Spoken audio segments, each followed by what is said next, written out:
trading tied to announcements the U.S. President Donald Trump has made. In recent months, traders have made hundreds of millions of dollars following the rapid growth of online prediction markets. Some lawmakers are demanding investigations as well as rules and regulations. Nick Harper reports from Washington. Prediction markets allow users to make predictions or bets on certain outcomes. Things like whether it will rain, who will win an Oscar, or in this case, whether the US will bomb Iran. 6 users on one prediction market won a total of $1.2 million when the US attacked Iran at the end of February. 7 other users across 2 different platforms made around $1.8 million between them, correctly predicting the death of Iran's supreme leader.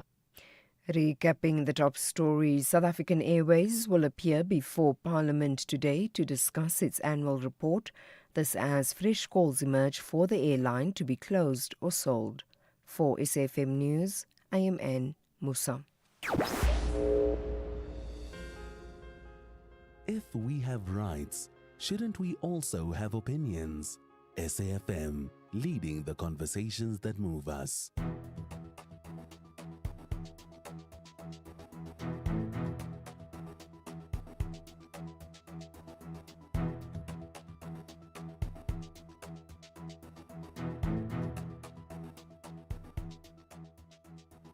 It's 9 here on the Daily Discourse. Welcome back to the Tuesday edition. Great to be with you as always. I'm Joanne Joseph.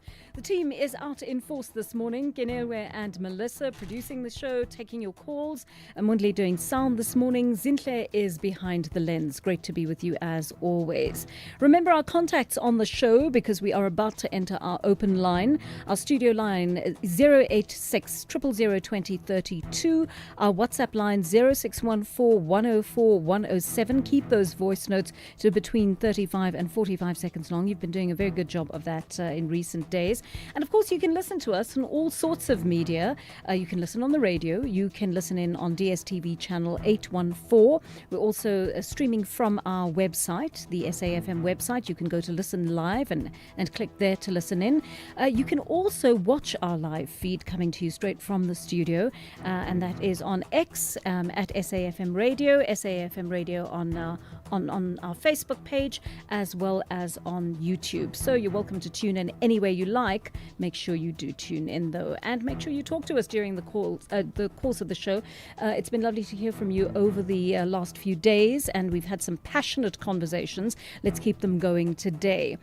We're shortly going to cross to our SABC reporter Calvin Ludlu. He's standing by at Ludla, I should say. He's standing by at the Pretoria Magistrates Court for us, and we're going to go there just as soon as he's ready to give us an update on exactly what is happening. But what we do know is the Magistrates Court is where the country's top cop, Fani Masemola, is about to appear for contravening the Public Management Finance Act. And that is, of course, in relation to that enormous health and wellness contract that Kat Madlala got. And that's a very interesting story. 360 million rand was what it was worth.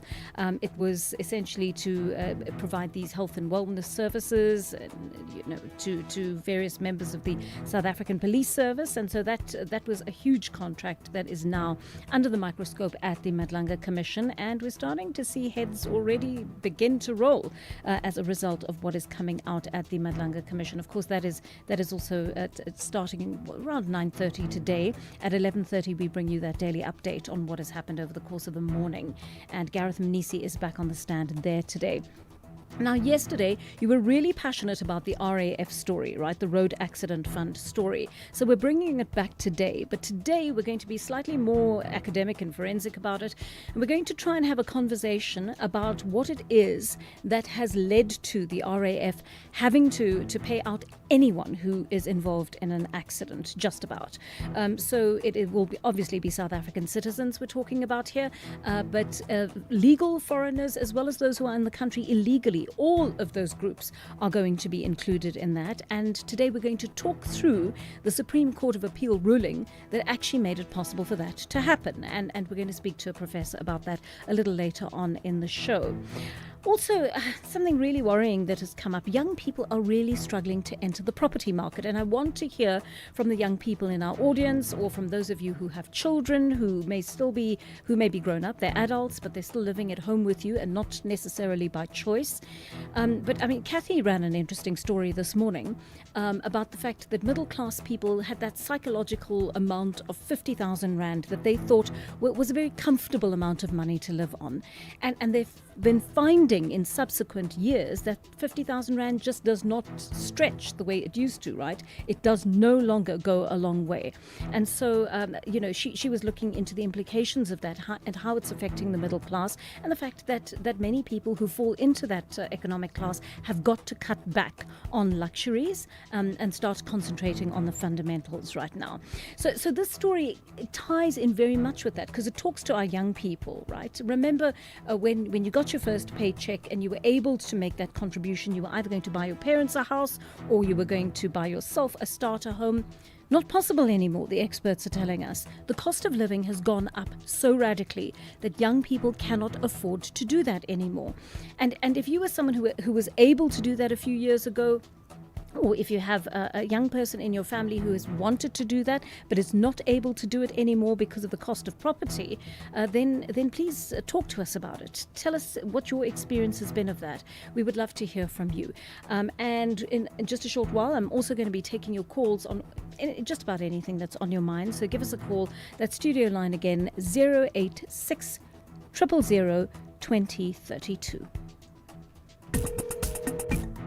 Call SAfm now on 086 000 2032.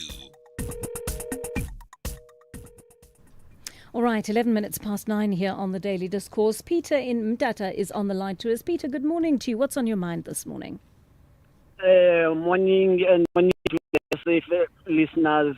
What's on my mind today is I have a problem with the second ruling of the matter on Julius Malema of hate speech. Mm-hmm. The first court ruled that it was indeed a hate speech. And then I don't know how they got into that decision, the other court that overturned the matter. That's why Julius Malema feels so entitled and he's demanding that the matter also he wants to be overturned. The problem that I have is that the argument was that this song was a revolutionary song. Yes, Kill the Boer. No one who is an adult can take that song literally and go and kill. So to overturn such matter and argue that, whereas we have so much at stake and unstable, and so now it's perpetuating Trump towards one race, which is Boers, of which, if you go back to the history of apartheid, it was gold rush. It's many of whites from different countries who came to South Africa. Now it's perpetuating hatred towards one race, the kill the Boer. And what place does it have in the unified South Africa where we are all one, and the GNU government? Why is it allowed that he is right? He can sing it. It's not a hate speech. What does he want to achieve with singing that song? As someone who aspires to be the president of the country, a member of parliament. Yeah, I mean, it's a very good question, and the Constitutional Court dealt with it in a very interesting way. Right? Yes. So that sometimes it confuses us. Yeah, as to what constitutes hate speech. I mean, I think that song in particular had a very specific history. I think if he had come out and said, we must kill the Boer, or we must kill farmers, or we must kill, particular people, I think it would have been different, perhaps. In a unified South Africa now, we want, what place does it have? Who goes around singing that song? Or what are you trying to say? What message are you putting? That's what I'm trying to ask. Yes, it's a good question. It's a very good question, because you're asking how. And the thought did cross my mind when I was reading about that ruling, because I thought, well, yes, we understand the history of this song, and we understand its worth in the kind of cultural lexicon of people in South Africa. So we understand what the Constitutional Court was referring to there. But how useful is it to nation building? Nation building. Yeah, I see what you're getting at. where is he taking us now? Why is saying it? For what reason? What is he trying to perpetuate? Is it love? Is it unity? Is it hatred towards one race? It was not only Boers who were perpetuating apartheid against black people.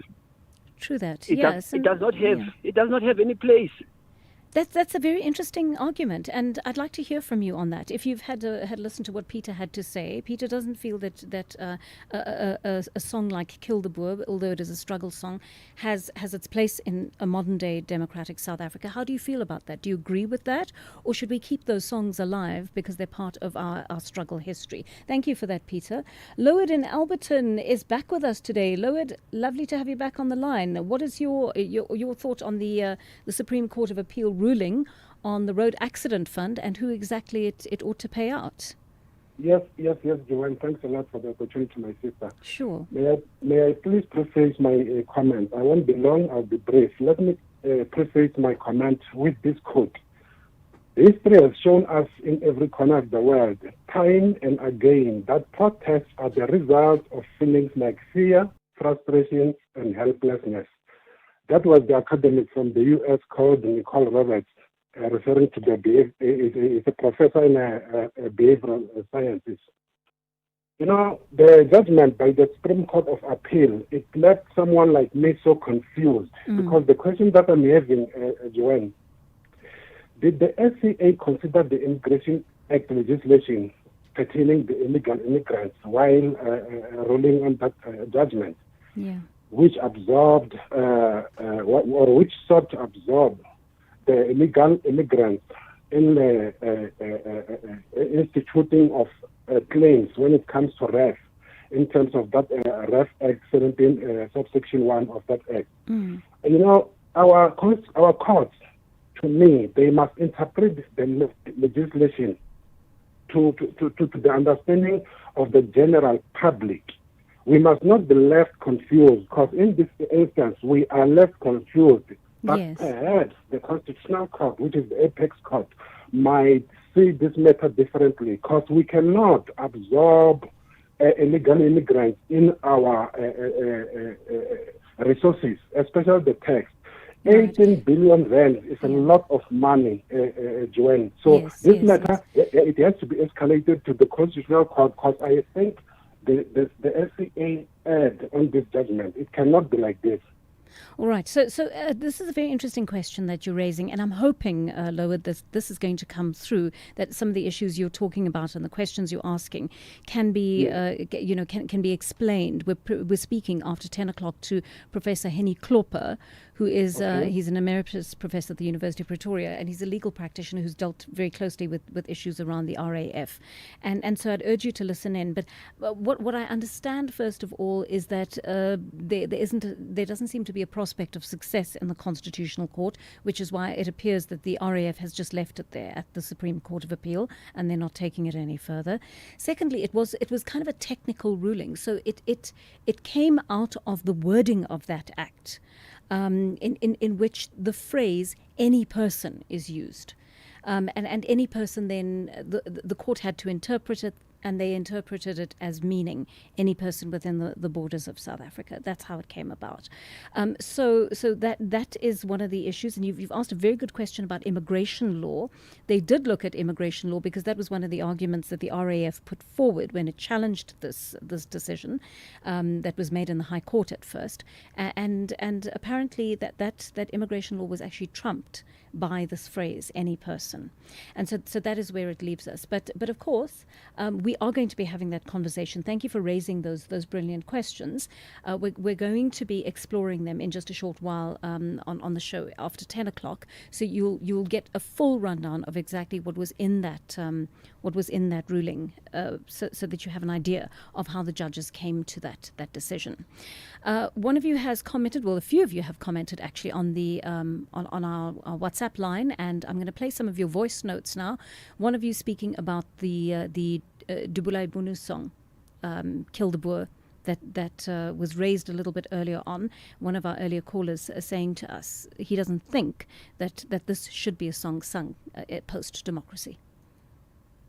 SAfm, speaking to Hlanganang Zamini from Umzimkolo.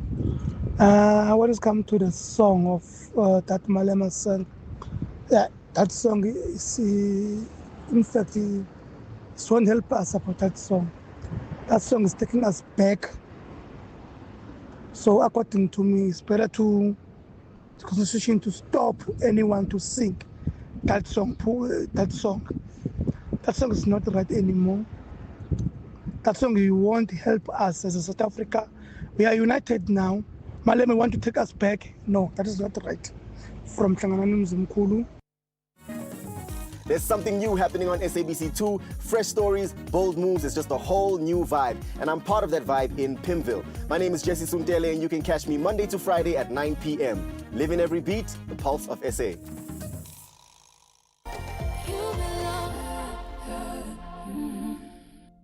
Attention all shoppers. Our supermarket shelves are full of unhealthy food. It's often hard for me to know which foods are good for my family.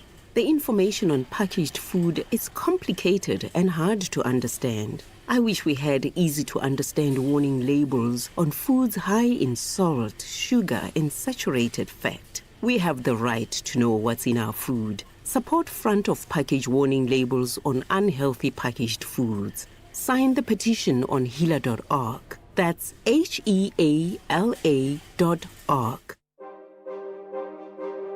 This Freedom Month, we reflect, we remember, and we celebrate how far we've come. 30 years into democracy, South Africa continues to shape a future grounded in justice, equality, and opportunity for all, under the theme Freedom and the Rule of Law. 30 years of democratic citizenship. SAfm will bring you all things freedom, the voices, the stories, and the conversations that matter. Join us as we honor the journey and explore what freedom means today.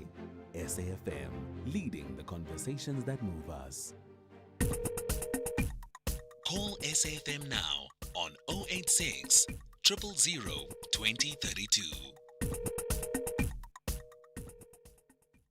21 minutes past 9 here on the Daily Discourse. We're watching a lot of stories for you this morning. We won't be crossing to our reporter Calvin Lula at the moment because the actual court case is underway, and we're talking about our top cop, Sergeant Fani Masemola, appearing in court this morning. He's at the Pretoria Magistrates Court, and they're going to be looking into the issue of the allegations that he contravened the Public Finance Management Act, right? And this is over the 360 million rand contract that Kat Matlala managed to get from the SAPS to handle health and wellness issues within the department. Let's just quickly dip in to see to hear what's being said in court right now. Thank you very much, Mr. Speaker. Your Worship, I do confirm that agreement has been reached between parties as submitted by the state. All right. Unfortunately, we're not getting very good audio from there. The sound is not very good. So Advocate Musi Sakagane is now speaking, and we're going to keep you updated. We're watching that story for you. We'll keep you updated on any developments that are taking place there right now. Some more of your voice. Play a couple of those, and then we'll take more of your calls. Looking forward to speaking to you here on the open line.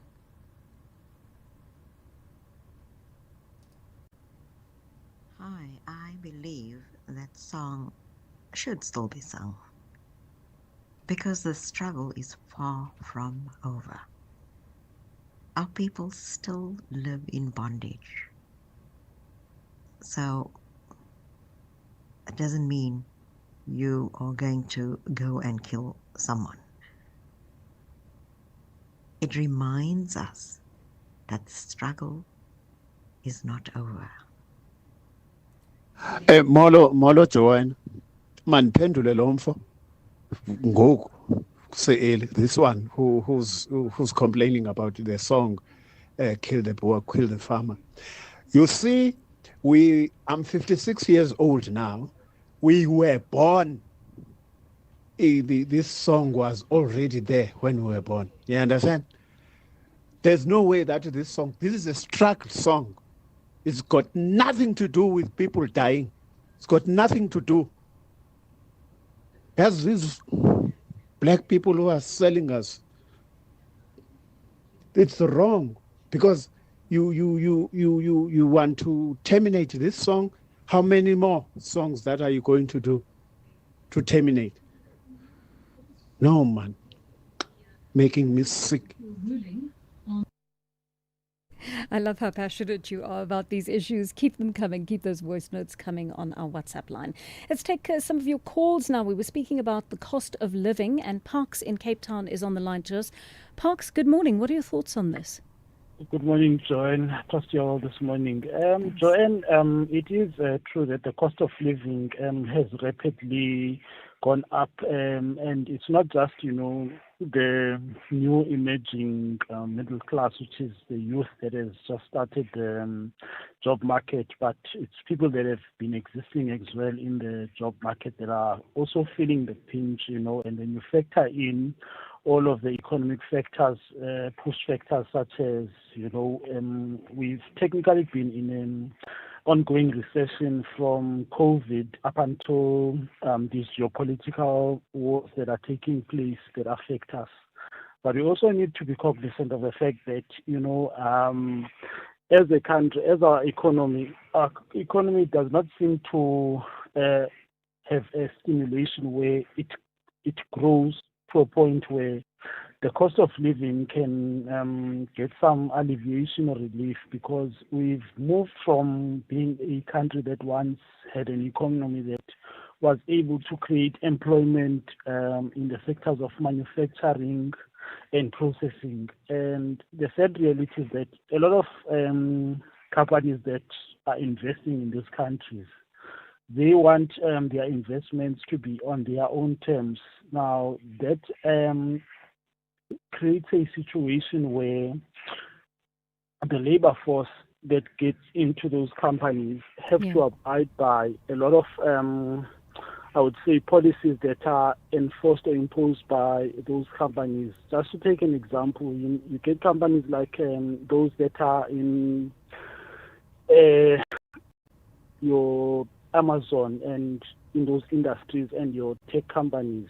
They don't want to get to a situation where they are paying competitive salaries or competitive remuneration. Yeah. So it has an impact on that aspect. Yes. And yes. And to make it even further, we've got a company that is supposed to provide energy for us in the country, which is supposed to factor in the social responsibility side of things. Right. Now, ESCOM, as much as ESCOM, yes, you're quite right, Parks. I mean, you've made an excellent point there, and I'm sorry to cut you off, but I do need to take other callers. But you're right. I mean, all of these factors play into it. The electricity prices, municipal prices are going up, sometimes for services that we don't always receive, and the cost of living. Companies are cutting back. Right?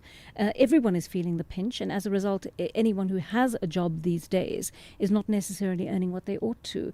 Bear in Durban, you want to comment on the housing issue. Good morning.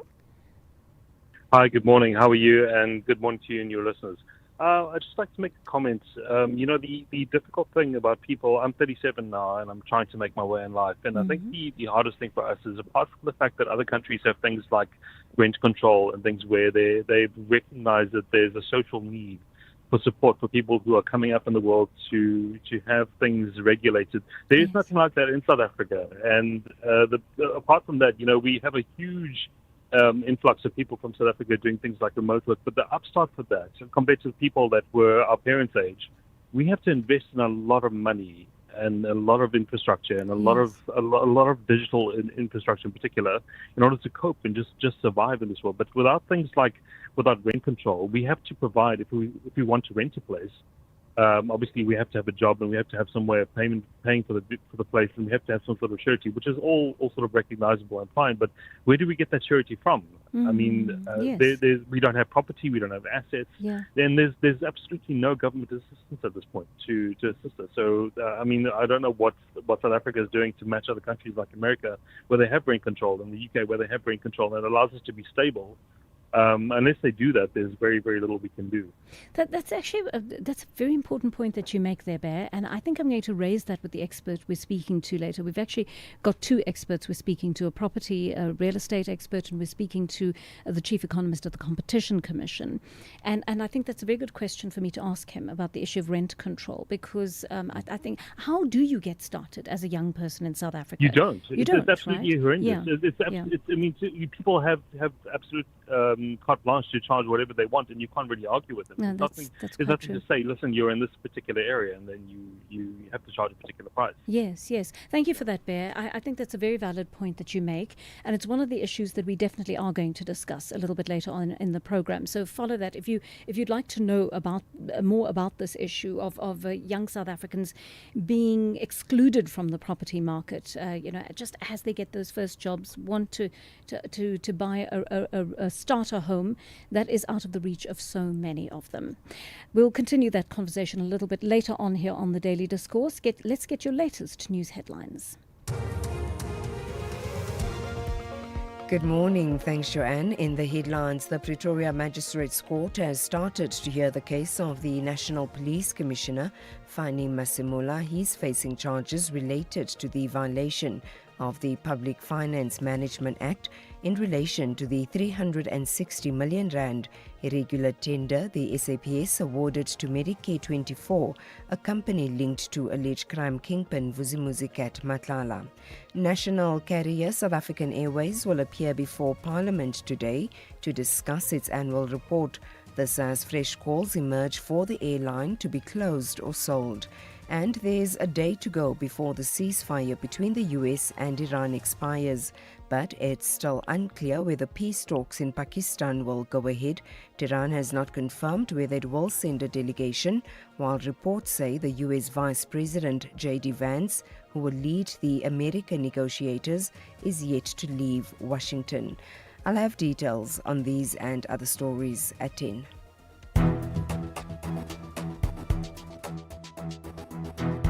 The Daily Discourse on SAfm, weekday mornings from 9 to 12.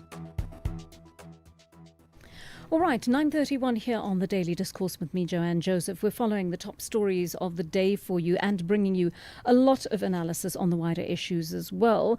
So it looks like this morning at the Pretoria Magistrates Court was a bit of a flash in the pan. National Police Commissioner Fani Masemola appearing in court extremely briefly. You, of course, would have seen him appear at the Madlanga Commission some time ago, and his name had been mentioned in regard to an irregular tender that was awarded to Cat Matlala's Medicare 24. So as you know, that tender was a sizable one. It was worth 360 million rand. Our reporter Calvin Dudla rushed out to court this morning to cover the story. But Calvin, I understand not much happened in the last few minutes in court. Good morning to you, colleagues, and to our SABC listeners at home. Yes, indeed, you are spot on. General Fani Masemola, the National Commissioner of the South African Police Service, appeared here at the Pretoria Magistrate Court. It was quick. To say quick is an understatement. It took less than 5 minutes when he appeared. Remember, he started at the Pretoria police station, and then he came in here at the Pretoria Magistrate Court. The case, I can confirm now to our listeners at home, it was postponed to the 13th of next month, which is May. The case has been postponed to the 13th of May for further investigation, and we are told that the NPA asked so that they can be able to combine all the charges that are facing all the accused. Remember, we have 12 police officials, senior officials, who were arrested, and now we are told that they want to combine all the cases, including General Fani Masemola. All right. So I was given to understand that General Masemola had been charged with contravening the Public Finance Management Act, but wasn't facing corruption charges. Do we have any idea at this stage what this court appearance was in aid of? We are waiting for the national spokesperson, Brigadier Atenda Mate, and IDEC. I'm told that they are on their way to engage with the media so that maybe they can explain to us further.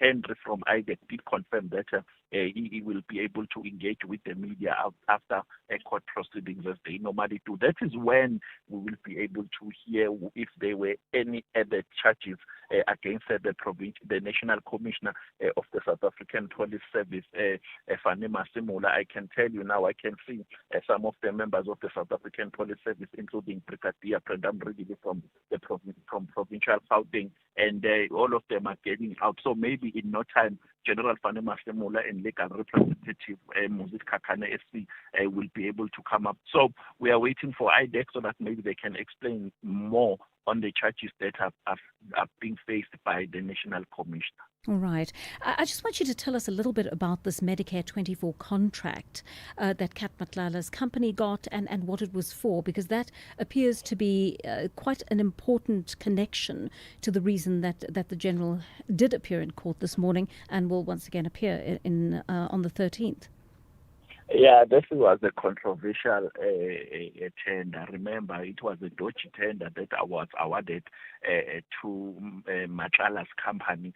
At first, in Matlala, we are told that he did not have a proper address for this company. He registered a false address, and that is when we are told that the members of the South African Police Service that I spoke to that were arrested were involved, because they are the ones, actually, especially those who are in the committee of tender processes.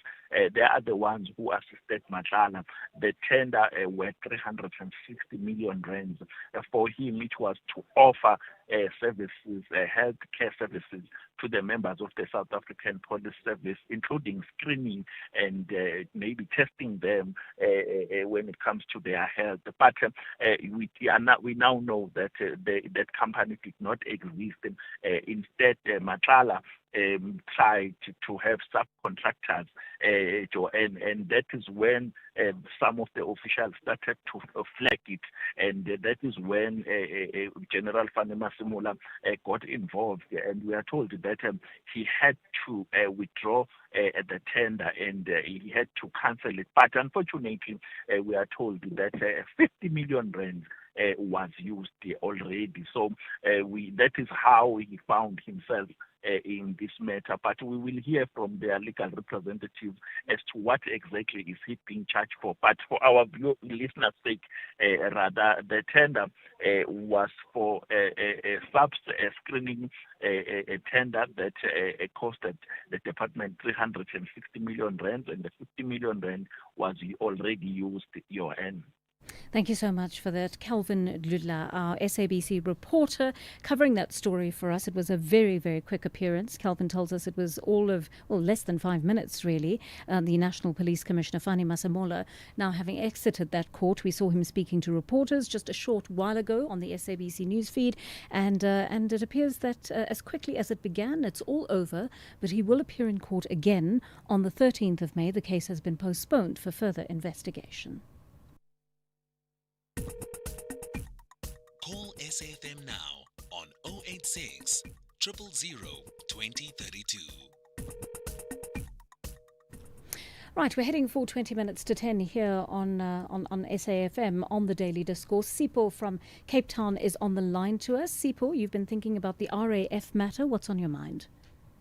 Yes, Joanne. I think it's a huge mistake for the government to actually allow this bill, this law to pass. I think it's very unpatriotic, since there is like a profound unhappiness about illegal immigrants entering the country. So I think this further exacerbates the problem. So I think if it takes pulling out of the Geneva Convention, then I think the country should pull out, because it's a huge mistake to allow this law to pass.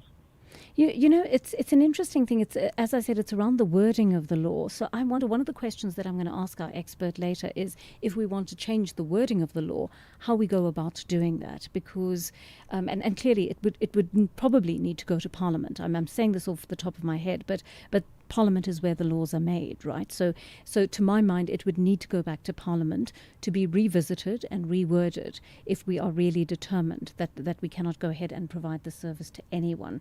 Thank you so much for your thoughts on that, Sipho. Dwaisa in KZN is on the line to us. You want to talk about the Constitution, Dwaisa. Good morning. Good morning, Joanne, and good morning to SAfm listeners. Yes, indeed. And I think our experts, more especially when it comes to law, have a lot on their plate to help us explain some laws. Quickly, Joanne, I strongly feel that actually what I did, I checked Section 147, Yes. 47, Yes. subsection 1E, with regards to MPs, these qualifications of their membership. Right. Right, but what I found it interesting is that the Constitution, that section, ties the conviction and the sentencing. Whereas at the same time, we all know that a conviction and a sentence is two different things. Basically, it says to save time. It says a conviction that leads to a sentencing of more than 12 months in direct imprisonment without an option of a fine, right? Yes, yes. Okay, quickly now, let's take an example of Julius Malema, Yes. that should his sentencing appeal rules in his favor, that will mean he will continue working as an MP Yes. with his job, Right. getting his full salary with perks on the taxpayers' money. Whereas at the same time, thousands of our South Africans are sitting at home without a job because of their fingerprints and criminal record. So you think that part of the Constitution should be revisited? It should be revisited, Joanne, and I also checked on the parliamentary rules. There's nothing. Even Parliament itself only relies on this section of the Constitution. And lastly, the criminal record lasts for 10 years. Full sentence actually is permanent, unless or until you utilize a legal option with the name of expungement. And then only after 10 years. So I'm of the view, to cut the long story short, I'm of a serious view that something must be done. We cannot afford to have our MPs, our lawmakers who have criminal records, who are criminals in Parliament. Joyce, there's some Thank very you. good points made there, and thank you so much. I love these. These calls are so educational. We're taking a short break now. We'll continue the conversation when we come back. Makoti Down Products is a proudly South African family business, started more than 30 years ago with 12 geese and a piece of material. Makoti manufactures duvets, pillows, sleeping bags, and high-quality Egyptian cotton linen. Our down products are suitable for people with dust mite allergies and come with a lifelong guarantee. And we offer a nationwide cleaning service for all your feather and down products. Visit us at makoti.co.za or call us on 041 992 2395. For quality down, Makoti Down. With the ever-changing financial landscape, it can be difficult to make sense of all the moves at times.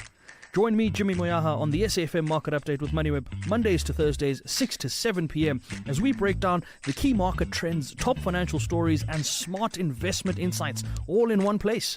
It's everything you need to stay financially informed and ahead of the curve.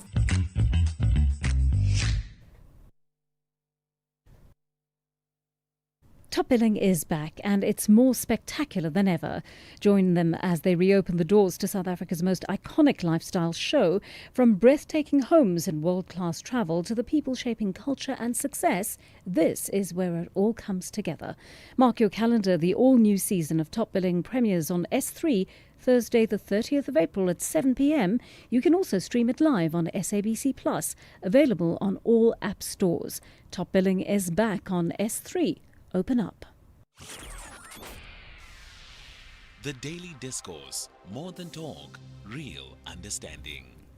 9:43 here on the Daily Discourse, taking your calls and listening to your voice notes at the same time. One of you are keeping us informed about what's going on in Taung municipality. Good morning, Sisi. You are speaking with Richard. I'm from Taung in Northwest. Sisi, my sister, we have a serious problem in Taung municipality, especially in my ward 12. We have the project for the RDP. It's only foreigners, the people from Lesotho and Zimbabwe. It's only them they are working. So we don't know what happened here. Please, somebody can come and help us. Thank you, my sister. Have a nice day. Thank you so much for that, Richard. My mom actually had a laugh about that because many of you very kindly, when you call into the show or you send a voice note, call me my sister. And she was listening into the program. She said to me the other day, I didn't realize I had so many children. And they are scattered all over the country. Richard, thank you for letting us know what is going on in the Taung municipality. We'll follow that up. As far as I know, RDP houses are only available to South Africans. I know there have been cases in the past where certain South Africans who've qualified for houses have rented them out, sometimes sold them to people who are from outside the country. But strictly speaking, it is only South Africans, to the best of my knowledge, who qualify for those. One of your comments on the RAF, the Road Accident Fund, and how those levies come about. Good morning, Joanne. It's Andre here from Cape Town. I just want to add my penny's worth in this RAF story. I hear the callers are all referring to and keep on referring to illegal foreigners. Not all of them are illegal in South Africa. Many of them are here legally, but that's not the point. We heard yesterday that, yes, they do pay on the fuel price. There's a levy for RAF, and they're paying this. So what's the story about illegal immigrants? It baffles my mind, really, that people keep on referring to the people as being illegal. Yeah, tell me what you think about that. Andre's making an interesting point here.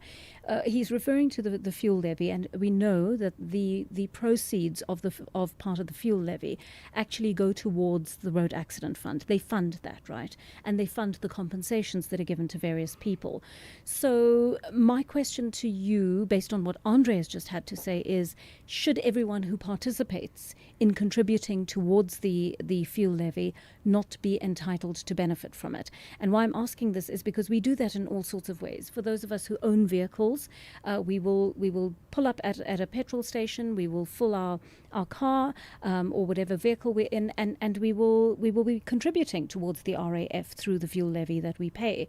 But even people who are taking transport like minibus taxis, for example, they're paying the fares. Those fares translate into the petrol or the diesel that is put into those vehicles, and so they too are contributing to the fuel levy. So what does it mean when you've got a very wide base of people from all backgrounds contributing to the fuel levy? And I think this is a very timely, a very, very timely message for those of us who are engaging in this debate.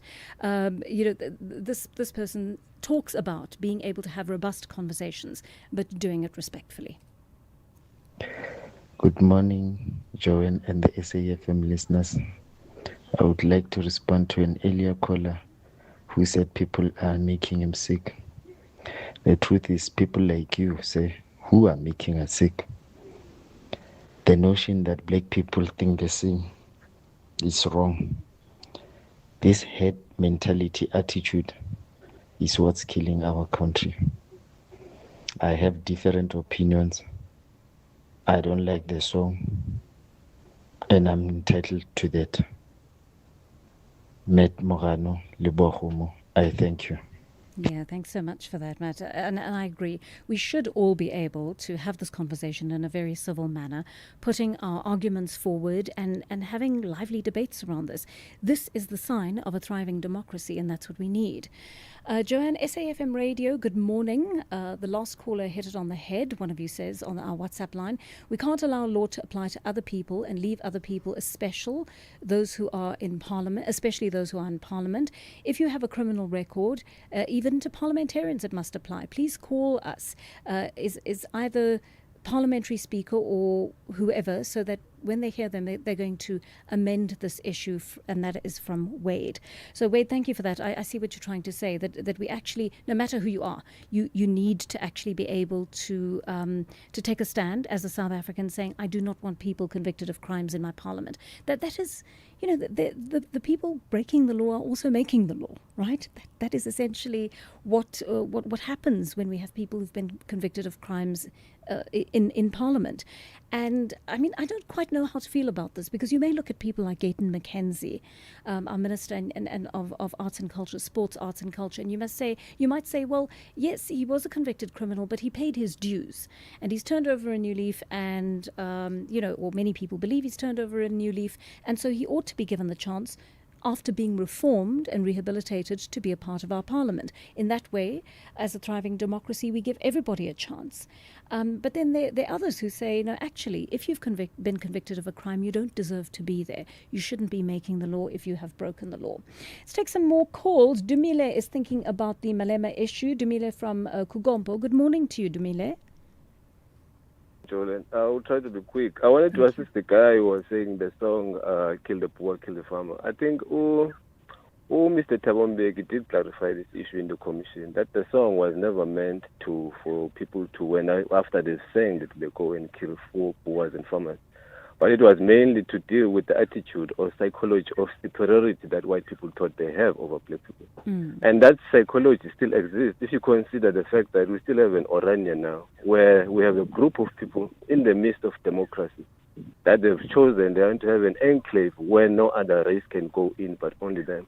Now, we don't have any other model in South Africa that looks like that. We have many villages in South Africa, but there's no race that is barred from getting into them. True. Now, we still have a situation like Orania, which was created to make way for these people to have their own village. So that attitude still exists. And then, somewhere behind the line, they are still pushing for a cessation of Western Cape, which means we have a pimple in a smooth face of what we call South African democracy. We have Orania, and then we have an enclave of people who still want to be separated. Now, those are attitudes and psychologies of superiority complex. Now, that's what exactly the song was meant to deal with. It was never meant. Now, I don't know why people sometimes they choose these issues in a certain way. And I think you should assist them, because Mr. Mbeki did clarify this issue. So no one should be left confused after so many years of it being clarified. And it's such an interesting thing. And part of the problem, I think, is the language divide in this country, that we don't speak each other's languages very well, right? I don't think it's mostly the language as well, besides the attitude and the feeling towards Julius Malema, because I've picked up that there are certain people who've decided they just hate Julius, irrespective. Look, I have nothing against Julius or for Julius, but I think sometimes we need to be matured enough to pick the issues very critically and intelligently, not with emotions. You're making an interesting point here, because you're quite right. The former President Thabo Mbeki did actually comment on this, and please address the issue of Orania and the cessation of Western Cape, because that attitude still exists. So people must also address that when they address Julius Malema and his singing of the song. Look, I'm not sure if perhaps there are some parallels there, actually, Dumile. Perhaps there are some. And thank you for your call. Orania, to me, is just, it's a complete anomaly. How does Orania exist? When I think about Orania, it blows my mind, because nowhere in South Africa are we actually allowed to have enclaves that exclude people. And yet this enclave continues to exist. And we've had former presidents visit that enclave, especially during election time. We've had our black former struggle leaders who then became presidents go to those areas and try to court that population with a view to winning votes in elections. I find it quite astonishing, but maybe Dumile is right when he says we've got these hangovers from the past that remain throughout our democracy now. They continue to persist, and how we understand them is quite important. I mean, I think Thabo Mbeki did give a good explanation before the commission of exactly the context of Dubula Ibunu, right? But I think people who are English speaking and don't know the context of struggle songs and don't know the kind of connotation more than the literal meaning of those words understand them very differently. So let's actually listen to a voice note on that issue. The Kill the Poor song does not really mean people must be killed literally. The historical context of this song was to fight against racial dominance at all fronts, not just responding to the imposed violence on black people.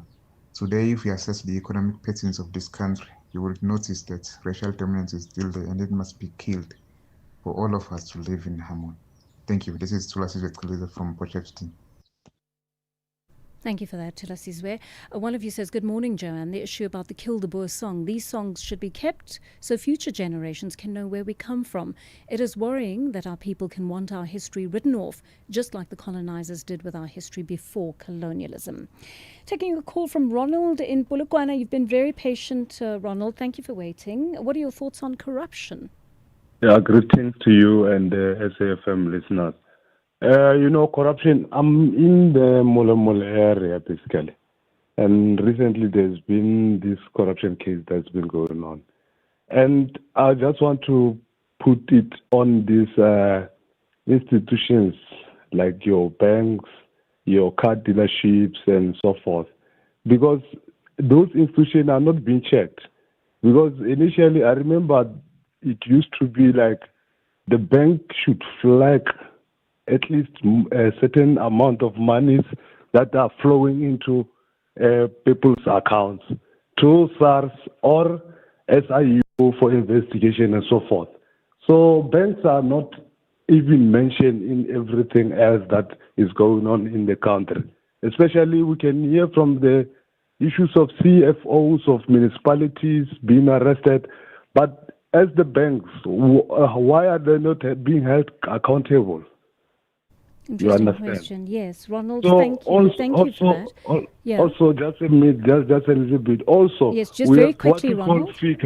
What we call FICA and RICA. Mm. But those pieces of legislation are not being enforced. And those private institutions are not being held accountable on those matters.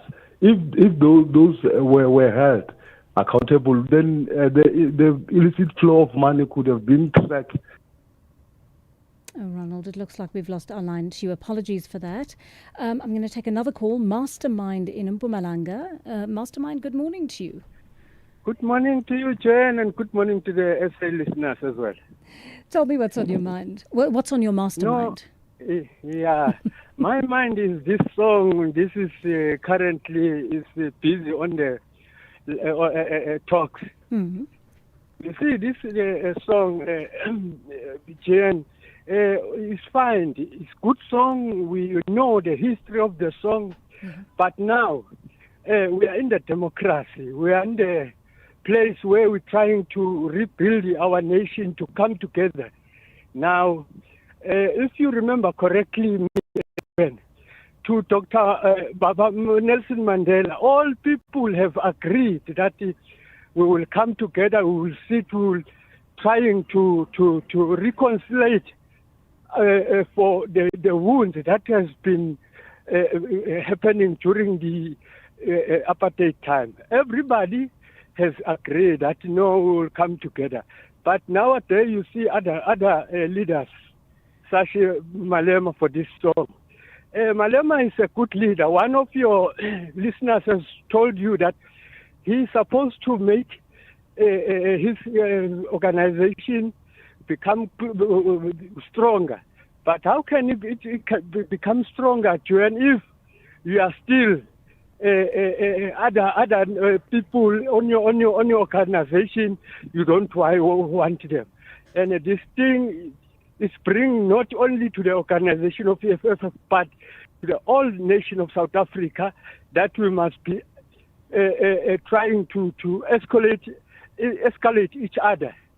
Now, I think, Joanne, what we can do... Very, very quickly, Mastermind. Make your point very quickly, please. Yeah. Yeah. Let them, Mr. Malema, just to understand that he's a future leader of the country. Let him grow on mind, be matured, and transform his mind so that he can make the country right. Now, everybody hates him just for only thing for this song. Thank you, Joanne. Thank you very much for that, Mastermind. Coming to us there from Polokwane. Love hearing from you in different parts of the country. One of you sending a note on our WhatsApp line says he doesn't or she doesn't believe that the songs from the struggle should actually be policed. Good morning, Joanne. I'm surprised by people who say they do not want that song. They do not want to hear that song. Yes, they've got their right. Your right also is to switch off the radio or do not go near where that song is being sung if you do not want to hear it. It's just simple. Do not go near that song where that song is being sung. Or just switch off the radio if you hear it is being played on the radio. Let others who want to hear it hear it. It's your own opinion. Anonymous. Thank you very much for that message. One of you says, good morning, SAfm. Please, can we be clear on Orania? It's a very small place which has less than 1,000 families. Those people don't only exclude black people. Even some white people don't qualify to stay in Orania. Orania has its own laws which govern them. You don't fight or strike. It's so peaceful. I'm black, but have been to Orania on numerous occasions. That's Washington in Ritchie. So the size of the place doesn't actually matter. Washington, let's be fair. No place in South Africa is allowed to be segregated legally. So that is why Orania is such an anomaly from that point of view, because it is racially segregated and it has its own laws. South Africa is a constitutional democracy with its laws. You can't have a country or an area inside it with laws that in some way or the other contradict the national laws of the country, right? So that's really important. And it's true, actually, that that people who cannot afford to live in Orania, because I was reading about a couple a few weeks ago that was evicted from Orania. They were living on the outskirts because they couldn't afford the same things that other wealthier people in Orania could afford. And so they were kicked out. So there's an element of class there as well. But we cannot have an enclave for one group of people only and have a situation where the only black people who move in and out are service providers. 10 o'clock here on the Daily Discourse. Great to have you with us. Let's get your latest news headlines with Anne Musa.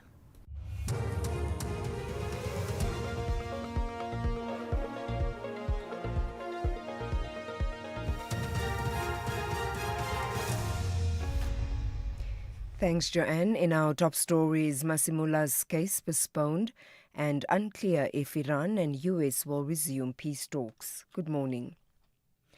The National Police Commissioner, Fani Masimula, will be back in the Pretoria Magistrates Court on the 13th of next month.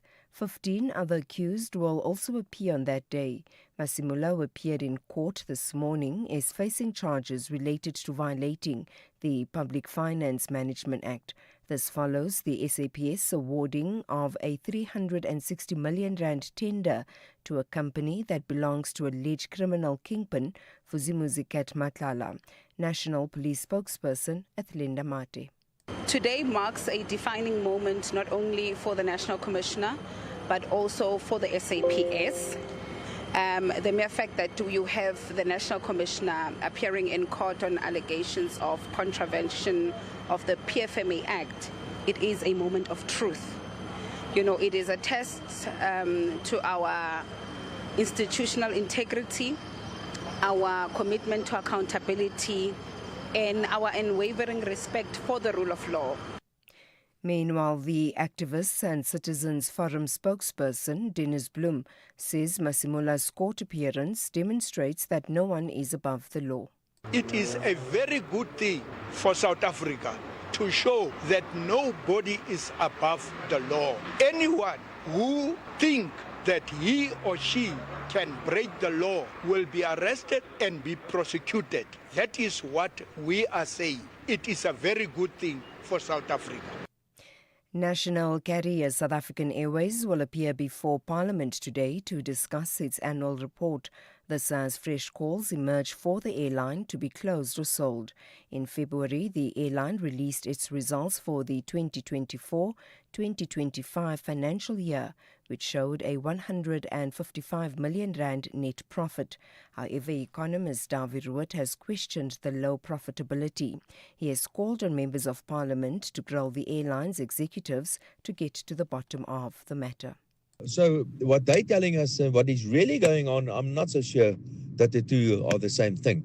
So I really, really do hope that the parliamentarians are going to grill South African Airways. And I hope the outcome of this is that we are going to close this thing down or sell it. It's been many, many years now, and tens of billions of rands that we keep on losing by throwing good money after bad at South African Airways.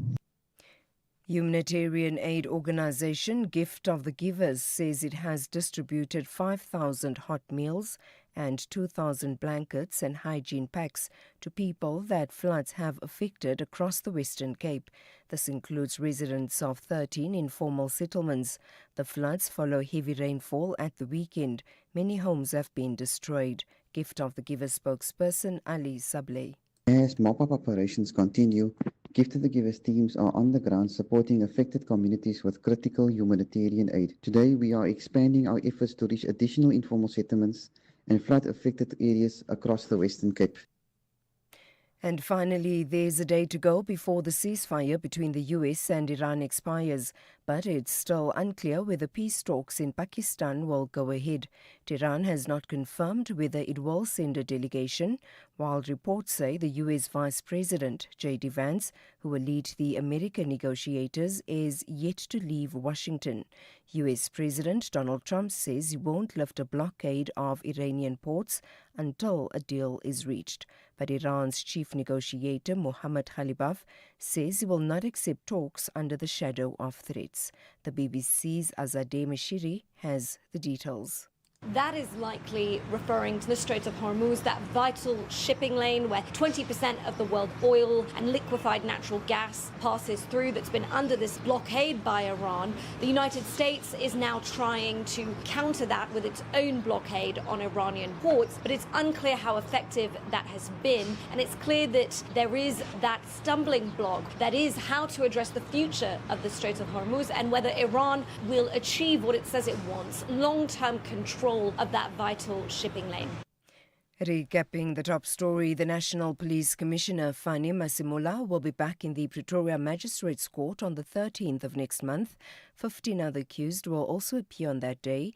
Masemola, who appeared in court earlier, is facing charges related to violating the Public Finance Management Act. For SAfm News, I am Anne Musa. Stay on top of all meaningful, top trending stories right here on SAfm. Leading the conversation.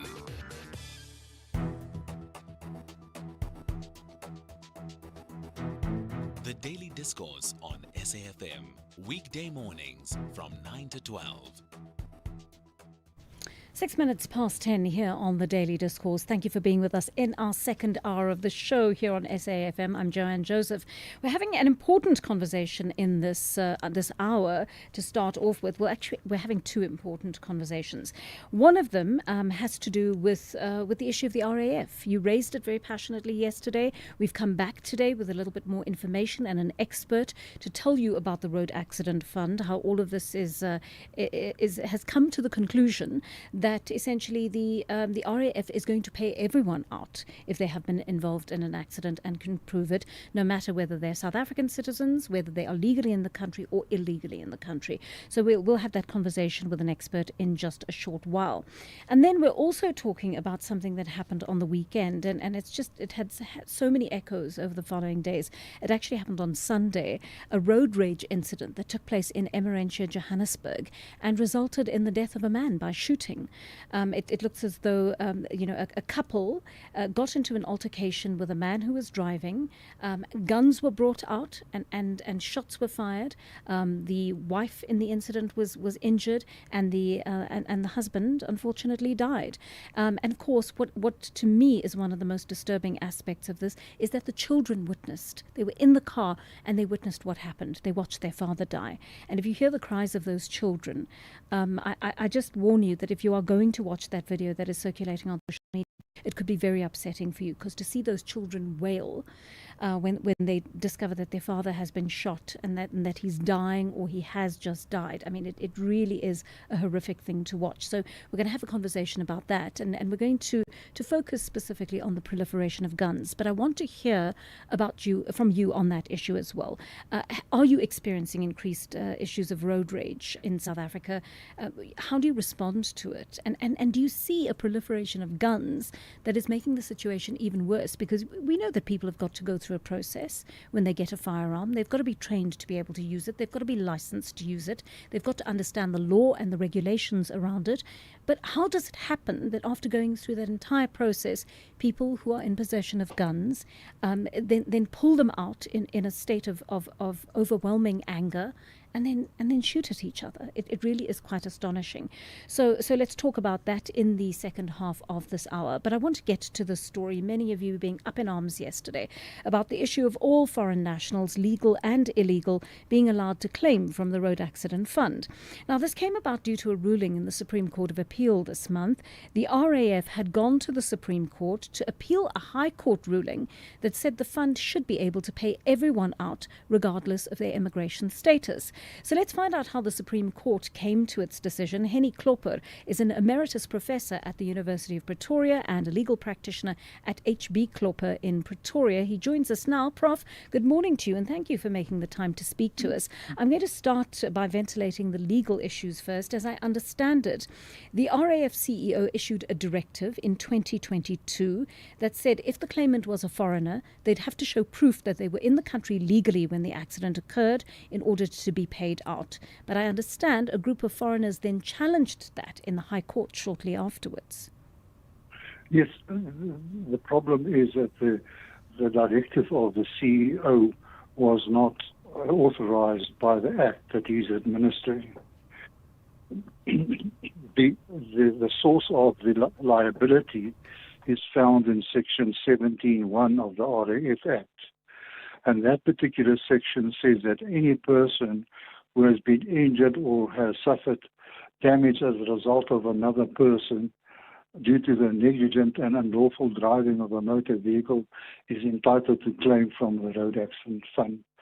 So the whole issue evolved around any person, the interpretation of any person. Added to that, there is the constitutional dimension which says, in the Constitution, which says that all persons in South Africa are entitled to social benefits.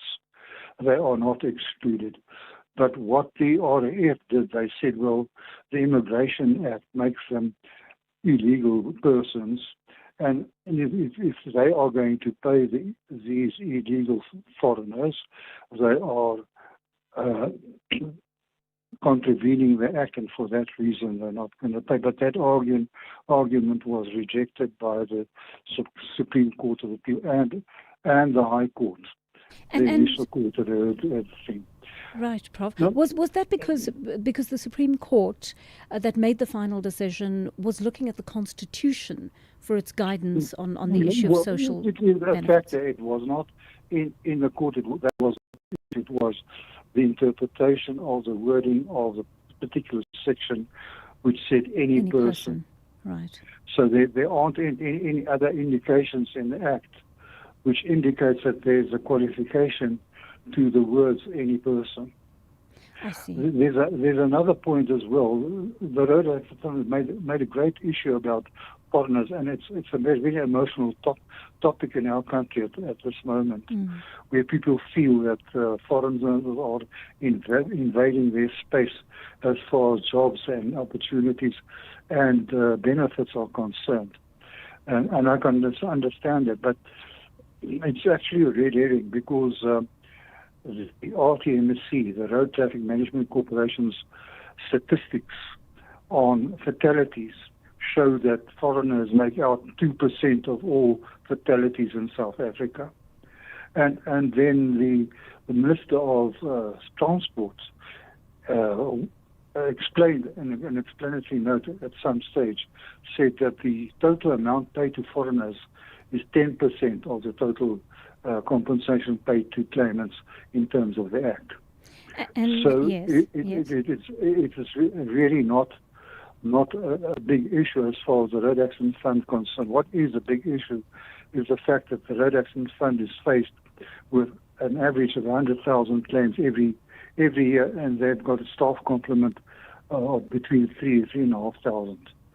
And tell me, there are obvious financial implications for the RAF here. Do you think they might take this to the Constitutional Court, or have they let it rest at Supreme Court level? I don't think there is any merit in going further to the Constitutional Court because it does not really involve a constitutional matter. It's interpretation of a statute. And the statute is clear. The section is clear. There is no ambiguity as far as that's concerned. I mean, should the RAF or government want to change the wording, any person, which is what the ruling was made on, could they possibly engage in a parliamentary process to revisit this language? Yeah, that is a very involved and long process. That's why the RAF elected to do a bit of self-help and use a directive to do so, which was unlawful, which they didn't have the power to do so. So that would be a possibility. But ever since the compensation system was introduced into our law, that it comes from, it's about over 70 years now, that it has always been that foreigners, and one must remember that the foreigners indirectly also contribute to the Road Accident Fund in the sense that it is a magic tax, and the transportation costs and the fuel costs are incorporated into things that one buys, say bread or milk or whatever. A certain percentage or portion of that is transport costs or fuel, and the Road Accident Fund is funded by a fuel levy. So that it is not strictly true that foreigners do not contribute to the fund and therefore they should not benefit from the fund. So there's some very interesting questions that you're raising here. Firstly, you've spoken about this percentage of claims being paid out to foreign nationals, right? And yeah. Apparently that amounts to 10% according to government.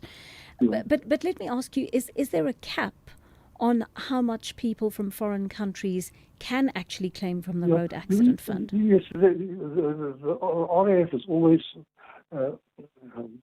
put forward the claim of over 50 million, which they paid out in 2008 to a Swiss national, as motivation for the fact that they want to limit claims to foreigners.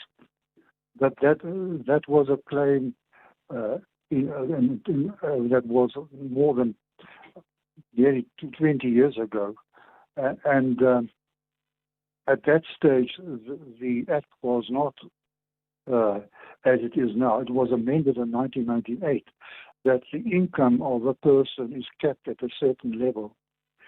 So it's not possible, legally possible, technically possible for that claim to be repeated, that can occur.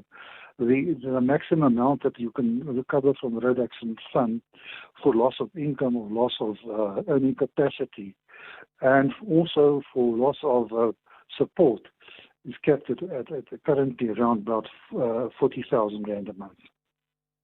Right, and is there any cap to how many years that runs over, or does it run indefinitely, presuming that the person has been disabled as a result of an accident? Yeah, well, what needs to be done if a person has been injured in the Road Accident Fund, because they have to recover all the damages with one claim, they have to assess what the person would have earned over the period that he would have worked, and what he's earning now. The difference has to be paid to that person, and it's a calculation of paying it up front and calculating what interest that person could earn over the time, and paying a lump sum for that amount that will cover the damage for the period that he would have worked, but which he now cannot work because of his incapacity as a result of the injury sustained in a motor vehicle crash.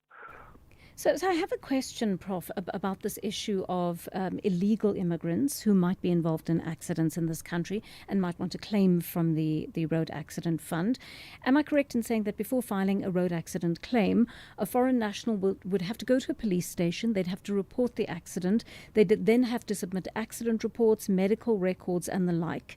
I mean, how comfortable would they be doing that, knowing that the moment their illegal status is revealed, they're likely to face arrest or deportation?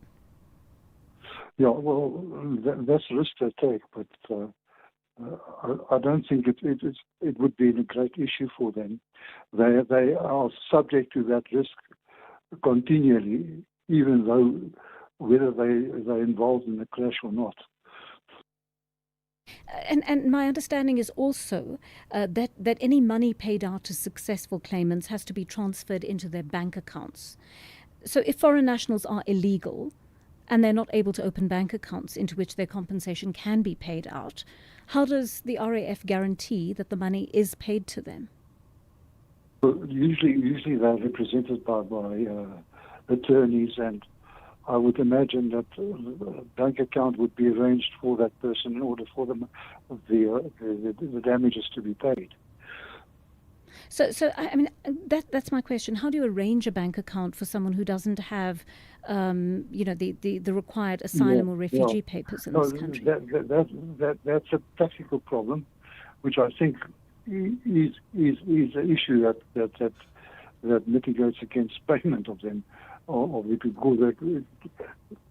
I wouldn't imagine that the RAF would pay out in cash. Yes, so it would have to presumably be paid to a lawyer or an attorney representing that person, and then you would have to trust the attorney to pay that on to the claimant. Yeah, that's what would happen in normal situation. And is there any monitoring of whether the attorneys are paying those amounts out to claimants? The only way that there is a check on that is when the claimant lodges a complaint that he's been underpaid or is not being paid. All right, thank you so much for your insight into that story.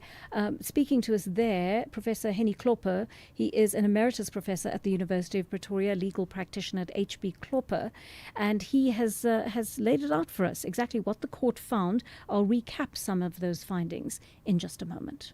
SABC2 is doing big things. That's why I'm here. I'm talking new shows, fresh energy, and stories that are going to move you. Pimville's just the beginning. Catch me Monday to Friday at 9 p.m. Live in every beat. The pulse of SA.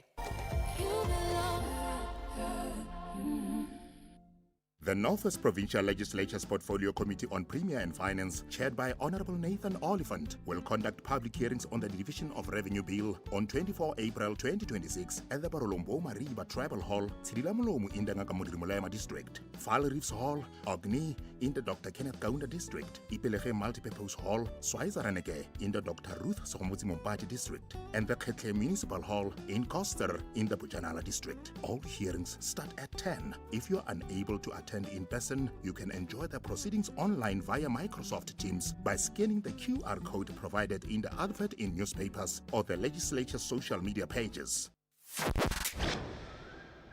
As we celebrate 90 years of existence, SAfm takes you back to the voices that shaped a nation.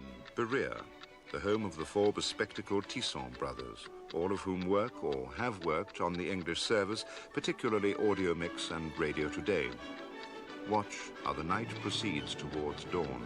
And I need a lot of consoling when I started the early program. People couldn't believe that John O'Donnell and B. Reid were chosen for the early morning program, because if ever two announcers used to want to swap a morning shift for an afternoon shift, John and I would do it.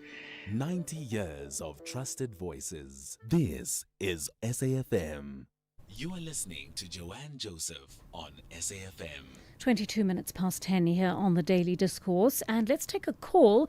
We have on the line to us Colin from Cape Town, who wants to talk about the RAF issue. And, Colin, before I take that call, sorry, I'm just going to take a voice note because we've got a question here for Professor Henny Klopper, who is on the line to us. And let's have a listen in, please, Prof, and perhaps you can answer this question. Hi, Joanne. Maybe just ask the professor.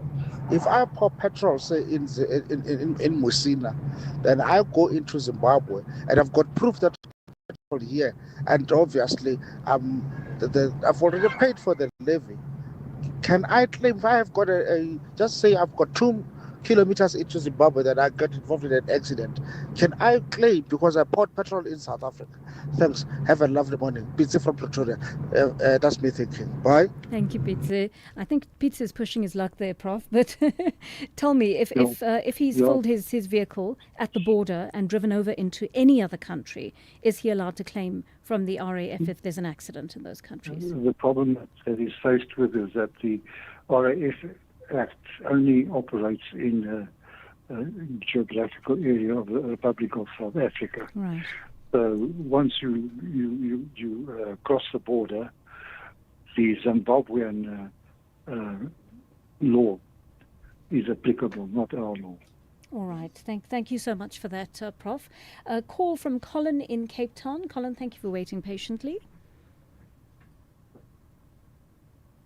Colin, are you with us? Yes. Yes, I'm with you. Yes. Do you have a question good morning. for our guest? Yes. Good Yeah, morning. the question is, I would love to know, what does the word illegal mean?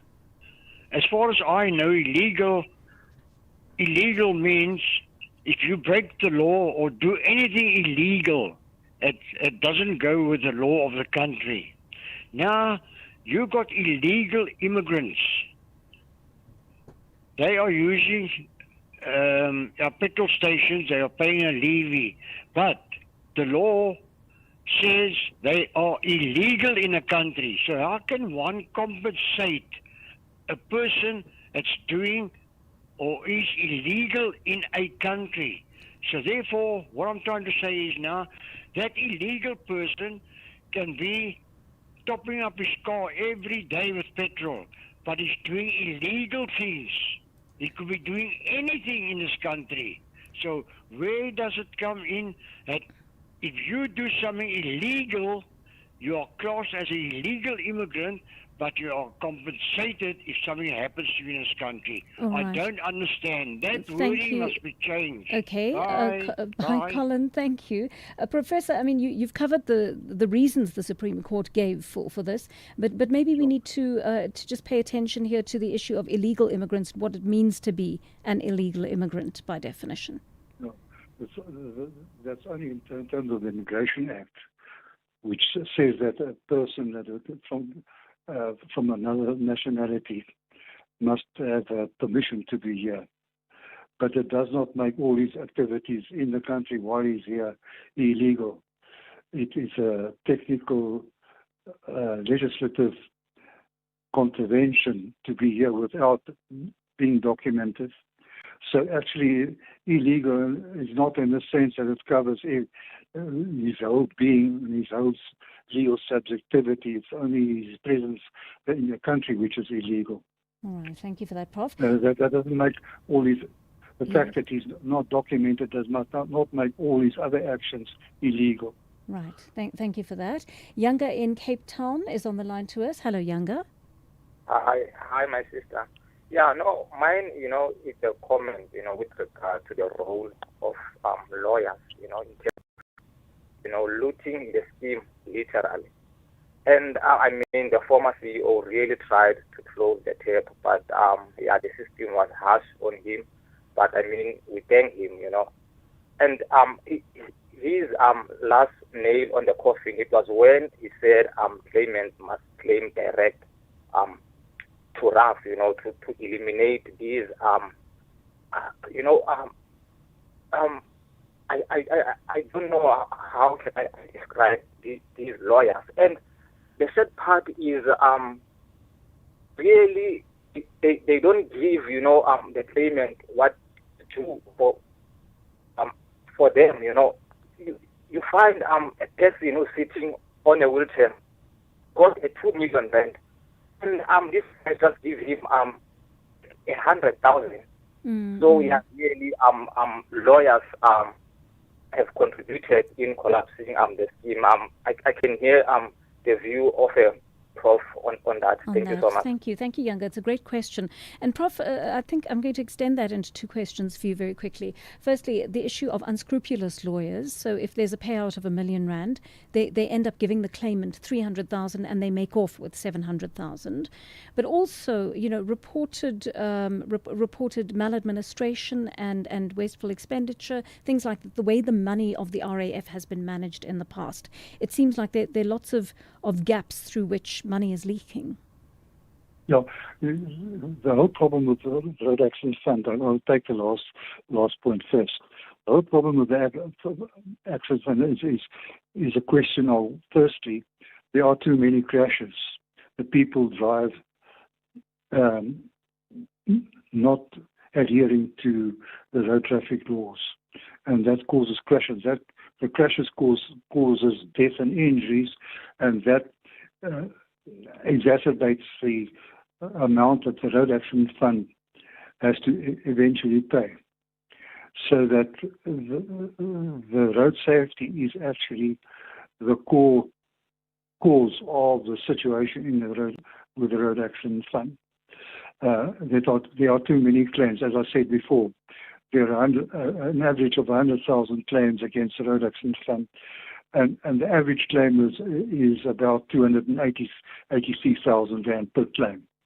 So you can see that the RAF is extended by the fact that they are faced with claims that are above what they can actually afford and what the country can afford, for that matter. Yes. That's the first point. And the second point is the administration of the Road Accident Fund, in terms of the Act, is predicated on the basis that there should not be litigation.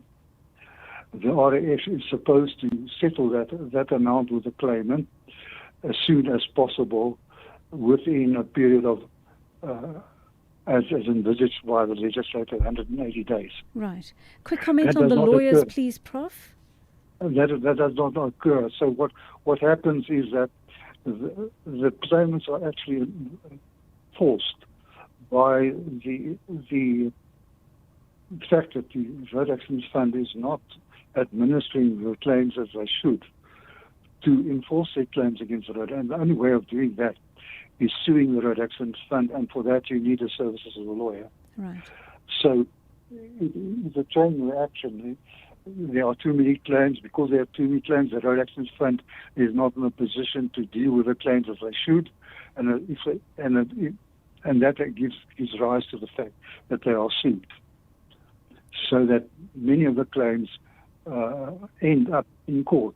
It was not the intention of the legislator that a claimant should sue in order to recover their damages.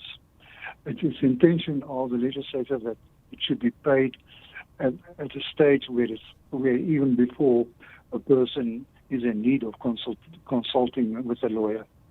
That is what the intention of the RAF Act is. Right, but it does not work so in practice because of the flood of claims that the Road Accident Fund receives, and at the same time, the way that they deal with those claims. Professor Henny Klopper, I want to thank you so much for your contribution here and for explaining that to us so well. Professor Henny Klopper, an emeritus professor at the University of Pretoria. Just after 10:30, let's catch up with Anne Musa for your latest news headlines. Thank you, Joanne, on the news headlines on SAfm News. I am Ondalambana, and a very good morning.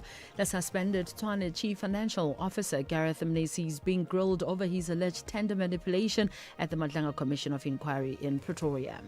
The National Police Commissioner Fani Masemula will be back in the Pretoria Magistrates Court on the 13th of next month. 15 other accused will also appear on that day. And the Mexican President Claudia Sheinbaum has expressed solidarity with the victims of a shooting at one of the country's most important tourist destinations. A full update follows at the top of the hour.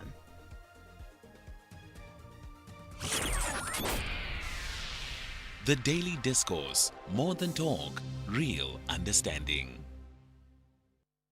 10:32 here on the Daily Discourse with me, Joanne Joseph, and make use of that studio line and the WhatsApp line. Remember, we love hearing from you here on the Daily Discourse. One of you talking about RAF lawyers and raising the same question about how do we know they pay over the money to claimants. Good morning, Joanne. I'm Srido Inuigurule in Guatemala once again. I now see why these so-called lawyers for human rights are so glued to representing these illegal foreigners. They are making them their cash cows, so to speak. When I listen to this professor, because how can you trust a lawyer to pay money, big sums of money to an illegal foreigner? No. And we heard in the past that these lawyers are milking out this ref thing. Thank you. All right. One of you talking about the court decision that put this in play. Good morning, Joanne. This is Matebo. Joanne, when it comes to this road accident fund and the court cases that we as South African we have been put under by foreigners who wish to be part of this country when it comes to everything. I see this court always, they are on the side of foreigners to everything. It can be this one of RAF, can be ZPE, permanent resident. Our courts doesn't favor South African. It is so tough to be South African when it comes to these courts. Good morning, this is Akimatebo. Thank you so much for that. I mean, I don't know if it's so much the courts wanting to side with people outside of the country or people who come into the country. I think it's the wording of our law. That was where this case actually, that was where the RAF lost this case in two courts, both the High Court and the Supreme Court. They took it to court, and these two words, any person, were the ones that actually resulted in the courts deciding that anyone is entitled to compensation. And so I think we need to think very carefully about how laws are made, but we also need to be those people who, when laws are being made, are the ones who are the most vocal about how they are worded. And this is why when government is changing or amending laws, they put it out there and they say, you can comment, please write to us. Sometimes there are parliamentary hearings in different parts of the country. Please come to those hearings and give us your feedback. And often as South Africans, we don't take that up, right? We don't take up that opportunity. I'm not saying that this has necessarily happened in regard to this law, but wherever we disagree with the wording of things or the way laws have been formulated, we as South Africans living in a democracy have the right to say we're not comfortable with that. So technically, this could go back, right? You could take this back to Parliament, and Parliament could then go through the process of rewording it. It would take a long time, and it would require a lot of agreement and a lot of debate along the way, but it could be changed. But the courts simply have to put under the microscope the law that was made. They've got to put that under the microscope, and they've got to rule according to that law. So therein lies their dilemma. Right, 25 minutes here to 11 it is actually on the Daily Discourse, and we're bringing you another story now. It is about this awful incident of road rage that took place on the weekend in Emmarentia, Johannesburg. I don't know if any of you drove past the scene. Kinelwe actually drove past it and found that it had been cordoned off, and she said when she saw the cordon and the police presence there, she realized that something terrible had happened there. But a 58-year-old man, we understand, has been arrested after that deadly road rage incident on Sunday, and he's actually expected to appear in court today. So he's facing charges of murder and attempted murder. There was a confrontation between him and another driver, and that actually escalated. That argument escalated into a shooting. The person he was arguing with was killed, and a female passenger was wounded in the process. So these are the allegations that we are hearing right now. The Gauteng police spokesperson says it's alleged that a female passenger suspected to be the wife of one of the drivers went to get a firearm from the car, and then the second driver also pulled out his firearm, and that resulted in a shooting in which the husband died. And it seems like the other driver sustained minor injuries, but the female passenger who actually brought out the gun in the first place was taken to the hospital with a gunshot wound. And sadly, the children actually witnessed that. They witnessed all of it unfold. They were in the car with their parents, and to see that little girl in her pink outfit screaming once she knows that her father's been injured and may likely die, and he dies on the scene eventually. You see that unfold in the video. It really was the most disturbing thing. So I'm going to bring into the conversation attorney and firearms expert Martin Hood, who's been very kind to join us today on short notice. Mr. Hood, thank you so much for your time on the program this morning. One of the questions I raised was the proliferation of guns in South Africa, and it seems amazing to me that when we do the process of applying for guns, it seems the process is quite rigorous in the application process, or in the application of asking for permission to be able to use a gun. Just give me a sense of this. When a person acquires a gun in South Africa or applies to acquire a gun, what process do they have to go through in order to be approved to carry a license for a gun? Morning, Joanne. There are two processes. The first is the competency process, which requires a background check, a criminal record check, testimonials or statements from neighbors, people that know the person, and then part of the competency is training. So that's theory training on what the law requires, and then practical training on the firearm itself. And then once you have what's called a competency certificate, you apply for a firearm license, and then the police must be satisfied as to the purpose why you want the license. And then they will also do their own background checks, again, in the sense that they will check if there's any complaints of domestic violence or any criminal complaints against an applicant. And if the person is competent but has outstanding criminal complaints or has domestic violence court orders against them, whether they're provisional or final, they will not grant a license. The second process is that the firearm license itself is periodically renewable. In respect of a self-defense firearm, a Section 13 firearm as we know it, that license is renewed every 5 years along with the competency. So that process of being vetted for your suitability to own a firearm would be repeated in that 5-year cycle, as would your explanation why you want the firearm. So Mr. Hood, give me a sense of this. Is what is primarily being tested technical capability, or does state of mind come into it as well? So I want to emphasize that there are two parts to the competency, and also want to emphasize the failure by the police to do their job. The two parts of the competency are the training, and that I want to also re-emphasize involves a component of legal training. There is what we call a legal test. It's actually part of a qualification. It's a unit standard 117705. It's actually a properly accredited, approved unit standard. And everybody who wants to become competent has to write a written test and pass that written test in order to be given a firearm license. That's the first part. The second part is that the police themselves must do a background check, because the police have access to information that the public would not have.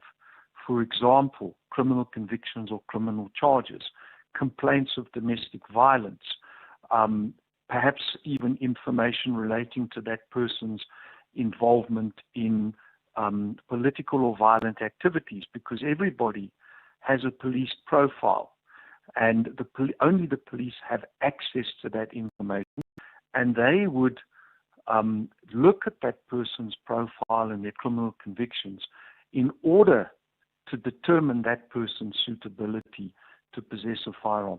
So it is, in terms of the law, quite a rigorous process, and I want to draw a distinction between what the training involves, which is what we call quality assured, and what the police are required to do.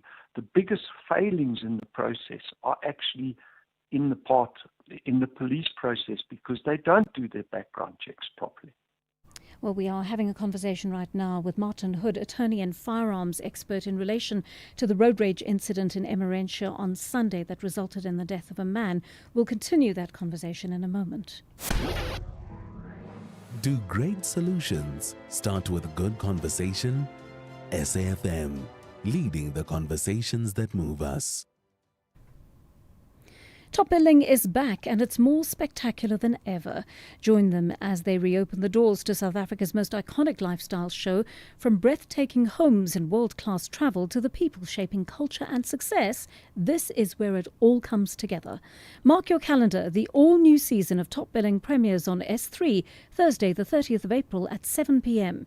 You can also live stream it on SABC Plus, available on all app stores. Top Billing is back on S3. Open up. The Daily Discourse, more than talk, real understanding. Martin Hood, attorney and firearms expert, has been talking us through the issue of what it takes to acquire a firearm license legally in South Africa. That's a very important question, and has just made the point that police need to be part of the process of doing extensive background checks to ensure that any individual who has passed a written test and understands the theory and has demonstrated that, also from a background check point of view, fulfills the requirements to be able to walk around with a firearm. I'm going to take some of your calls right now. Tabani in Durban talking to us about the issue of road rage. And Tabani, what's your take on this? Yes, my take on this is that there are too many firearms in wrong hands, Too many people own firearms. And when you look at people walking around with firearms in their hips, you can't judge a person by looking at them and be able to tell if they are competent in using the firearms. So for me, I'd rather there would be less firearms in people's hands. Secondly, these people that like owning firearms will say things like, it's better to have a firearm and not need it than need a firearm and not have it, type of thing. It's their argument that they use most of the time. But for me personally, I'd rather be killed than kill someone. Because the another thing that happens after you've used this firearm, you have to visit court every now and then. You ask for leave at work. It takes a whole lot of things. It's a whole lot of process. They take the firearm for ballistic tests and a whole lot of things. And that's when you need it the most, when you've used it on someone and you've killed, because there might be vengeance coming after that thing. Now, directly to the issue of road rage.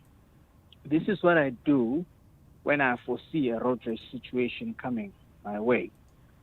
When someone, say, for example, cuts in front of me and apply brakes, whatever the situation may be, I don't shake my head in disbelief of what is happening. I don't point a finger at them. I don't point at them with my hand. I don't flick my lights. I don't do anything. I just keep quiet, look ahead where I'm going, and not say anything. Leave a good gap in front of me between myself and that person, because a lot of people are taking drugs. People are taking medication. People are taking testosterone injections for gym and all sorts of things. People are high at all times. You don't know what you're dealing with. When you're on the road driving, you don't know what this person has taken. You don't know what medication they're on, type of thing. So it's better to just slow down, let them go. In 5 minutes, it's over. Tabani, you have a lot of discipline. You have a lot of self-discipline in that regard. And I admire you for that, because many of us are not capable of that, me included. And Martin, I want to bring you back into the conversation here, because I think let's start off with the issue of lack of self-control. We're living in a society that is a very angry society, right? And people are carrying within them a lot of emotion. They are living in a society that is ridden with crime, so there's a great deal of fear that they're experiencing. Sometimes that boils over into paranoia. How do we as a society adjust our behavior, and particularly think about the proliferation of guns in relation to the kind of society in which we are living, Mr. Hood? Well, I think, first of all, the discussion today started as what are the requirements to get a firearm license, and not the pros and cons of firearm ownership. Talking about the proliferation of guns, that's a catchphrase that's very emotional and it's very subjective. The reality is that there are a set of legal requirements that one has to comply with in order to obtain a firearm license. The human behavior, unfortunately, is unpredictable, and our personalities can change over time. For example, as a result of the callers taking the caller making the point that some people take drugs or abuse drugs or alcohol. So when you obtain a firearm license, it comes with a set of responsibilities. And if you are a person that is easily prone to losing your temper, just like you could get involved in a road rage accident with or without a firearm, you shouldn't own or carry a firearm if you're prone to losing your temper. And the people that the police are supposed to contact to talk about your temperament should also say, listen, I don't think that this person should own a firearm because he loses his temper a lot and he gets involved in fights. And I want to make a point that comes out in the media time and time again, and that is that this type of incident, as unfortunate and tragic as it is, often doesn't happen in isolation from that participant's other behavior. And what I mean by that is often, and particularly in domestic violence situations, the actual violent incident itself is preceded by other violent incidents which friends or family members ignore. True. And they don't comply with the law by going to the police and saying, you know what, this man beats up his wife and he's got a firearm. I don't think he should have a firearm, because the law clearly provides that in the event of such a complaint, the police must conduct an investigation, and they can take that person's firearms away and they can declare that person unfit to possess a firearm. So all of the legal mechanisms exist to provide those social protections. It's how they are implemented. And I often am either consulted by or phoned by women in particular who say, what can I do? And I say, go and report this. Make a statement, and the police will conduct an investigation. And then the debate becomes, but what are the consequences for me? And I say, look, they're going to have an inquiry, and there may be a situation where you've got to give evidence against your husband and your partner, and they're reluctant to do so because there may be children involved, or there may be financial issues, they may be financially dependent. And unfortunately, those types of considerations often overrule the behavioral issues. And that's where friends and family should actually take up the cudgels and say to the police, this person shouldn't have a firearm. So all of the mechanisms are there to protect us, but it's a question of how they're used or how they're not used. And that's what we've got to address. And then there's a much broader social issue here, and that is that our behavior is not only driven by firearms. And I think that you made that point. Our behavior is driven by socioeconomic factors, by crime, huge degree of frustration because of lack of access to resources and a lack of resources themselves. So you can't single out one particular object or one particular factor and say that is our problem. We need to sit down and we need to look at the bigger social picture, and we need to address the bigger social picture as much as we want to say that firearms are a problem. The reality is, and this is government's research, their own research, firearms are only used in 5% of crimes. So 95% of crimes, including all of those categories of violent crimes, such as murder, rape, and assault, do not involve the use of firearms. That's very interesting indeed. I mean, of course, Mr. Hood, we're also having this conversation with the assumption that the guns that were pulled out during this road rage incident in Emmarentia were licensed guns. We don't know that yet because the case is in its very early stages.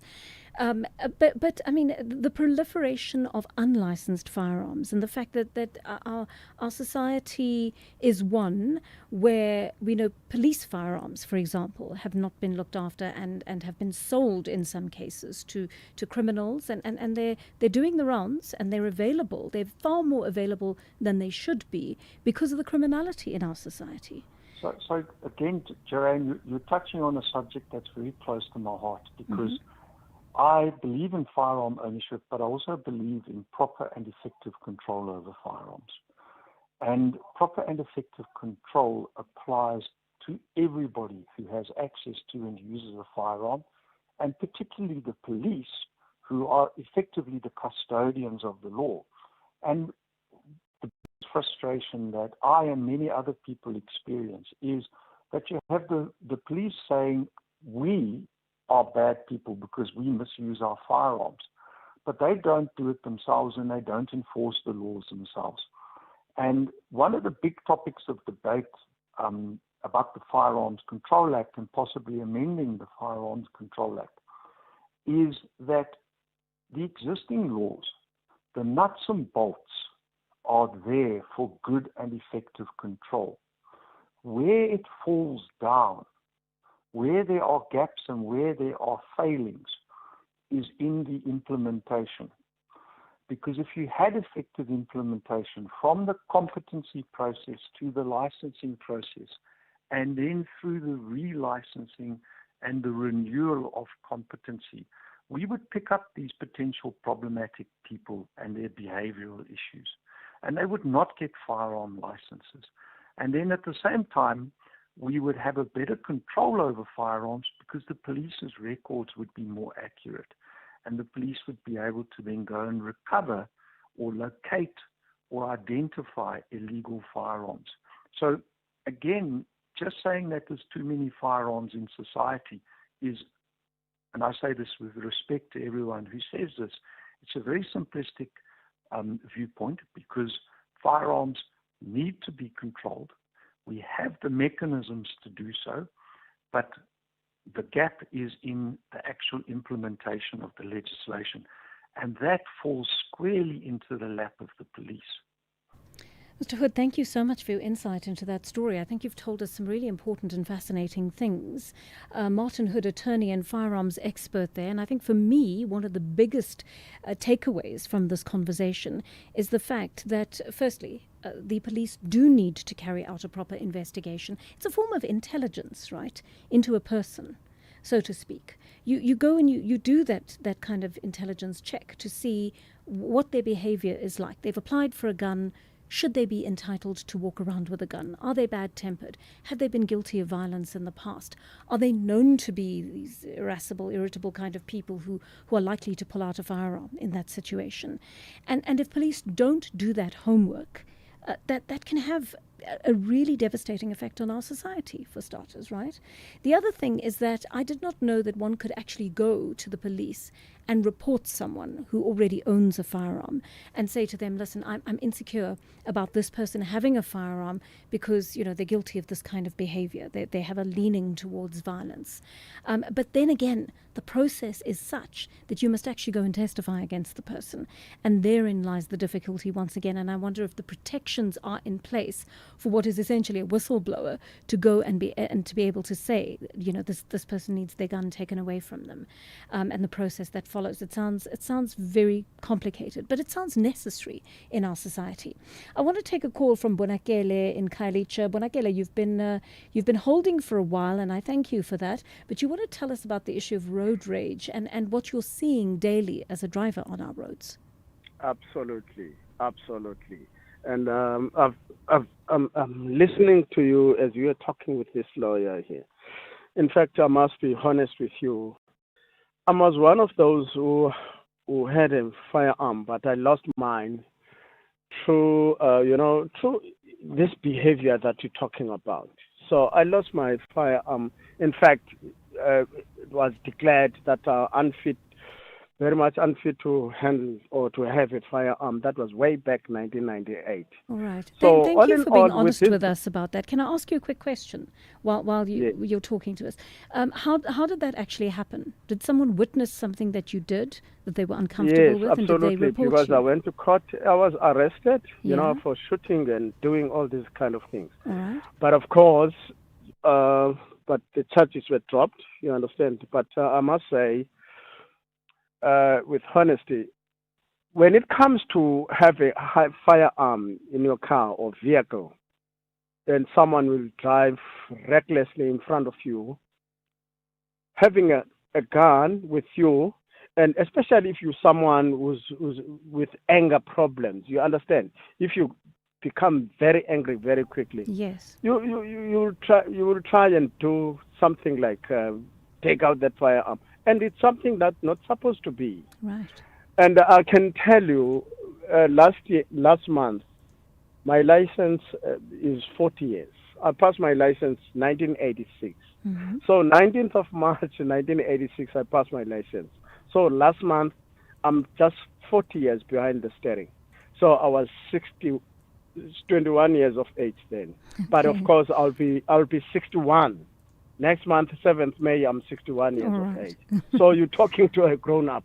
So all in all, my advice, where I'm talking during the time I was still young, that is, especially when I got that firearm. It was a licensed firearm, so to speak, you understand. Mm. So imagine you are told, okay, the charges were dropped, but it was declared that you're unfit to handle a firearm, and the license standing in front of that detective, they were cutting my license into pieces. Mm. So I was actually told I can only apply for a firearm after 5 years. I'm talking way back 1998. Did you do it again? I said thanks God, but I don't want any. Even if someone is gonna say, Bonakele, here it is, it's 100 rand. Yes. I don't need it, my dear. Yeah. I don't need it. So all in all, the behavior of drivers on the road, people are very angry, like you said.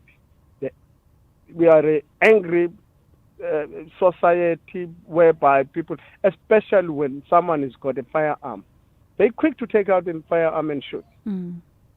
Look what happened now recently with this case that happened of these two people that were fighting. Just ignore, close your windows, just look at him. You probably, just like the other caller said, ignore.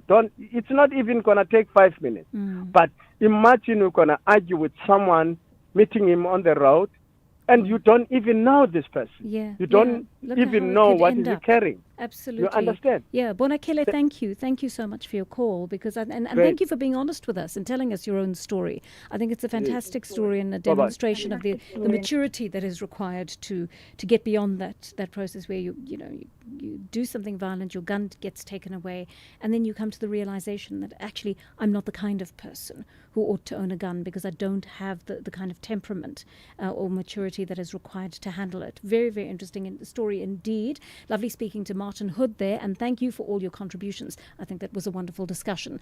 That brings us to 11 o'clock, which means that Ondela Mbana is standing by with your latest news.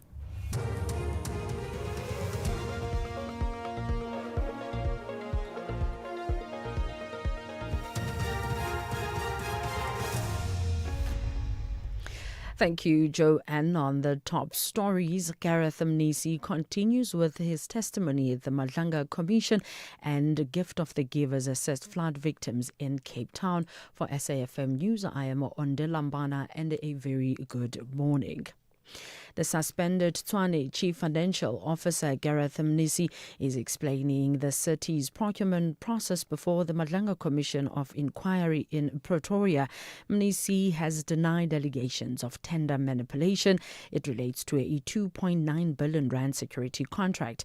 Mnisi has been facing scrutiny over the WhatsApp messages he exchanged with the suspended Police Organised Crime Unit member Fani Mkosi on the tender. The SAPS has described the National Police Commissioner Fani Masemula's appearance in the Pretoria Magistrates Court as a critical point. He appeared this morning and the matter was postponed to the 13th of next month, when other accused, including alleged criminal kingpin Vusimuzi Matlala, will also appear. Masemula is facing charges related to the violation of the Public Finance Management Act. This is in relation to the 360 million rand irregular tender that the SAPS gave to Medicare 24, a company linked to Matlala. National Police spokesperson Athlenda Mate. Today marks a defining moment not only for the National Commissioner but also for the SAPS. The mere fact that you have the National Commissioner appearing in court on allegations of contravention of the PFMA Act, it is a moment of truth. You know, it is a test to our institutional integrity, our commitment to accountability, and our unwavering respect for the rule of law. The Border Management Authority, BMA, says it will collaborate with other law enforcement agencies in cracking down on its officials involved in criminal activities at the country's port of entries. The authority says it is concerned that some of its officials are involved in crimes, including smuggling of goods. BMA Commissioner Dr. Michael Masiapato. The BMA maintains a zero-tolerance stance on corruption, as well as understands that eliminating any form of corruption activity at our ports of entry requires collaboration with various stakeholders. Further, we continue to strengthen partnership with various law enforcement agencies to ensure coordinated and effective response to corruption risk.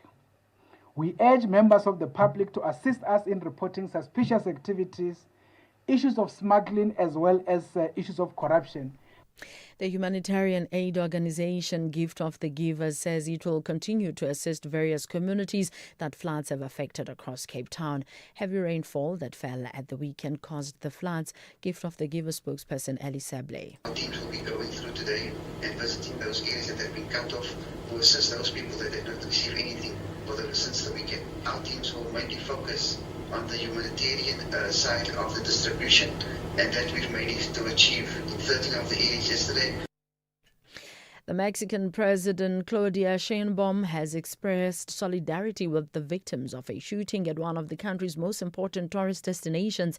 A gunman opened fire on tourists at the ancient pyramid complex of Teotihuacan, killing a Canadian woman before taking his own life. The BBC's Will Grant has the details. The incident at the pre-Columbian archaeological site couldn't have come at a worse time for President Claudia Sheinbaum's administration. Teotihuacan is one of Mexico's most popular tourist destinations, and the shooting happened with just weeks to go until Mexico co-hosts the FIFA World Cup. Despite the widespread cartel violence in Mexico, such incidents involving tourists are rare. President Sheinbaum said that she felt deep pain over the shooting at what is a UNESCO World Heritage Site and expressed her most sincere solidarity with the affected individuals and their families. Recapping the top story, the suspended Tshwane Chief of Financial Officer Gareth Mnisi is explaining the city's procurement process before the Madlanga Commission of Inquiry in Pretoria. I'm on Dilambana for SAfm News Headlines at 11:30. Here, there, and everywhere. SAfm 104.6 FM in Kimberley.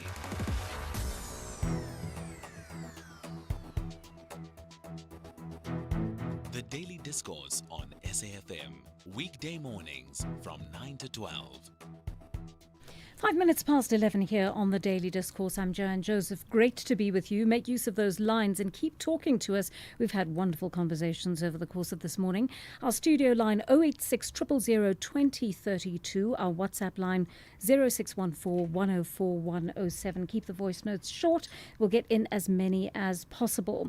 So let me tell you what's happening in the next hour or so. It is going to be, well, it's not quite a full hour, but we're going to be talking to two guests about the issues of young South Africans not being able to acquire property, right? Once upon a time, when I started working, which was many moons ago, I must tell you, it is close to 30 years ago, we were able to save a little bit of money, put a deposit down. You could start thinking about a starter home.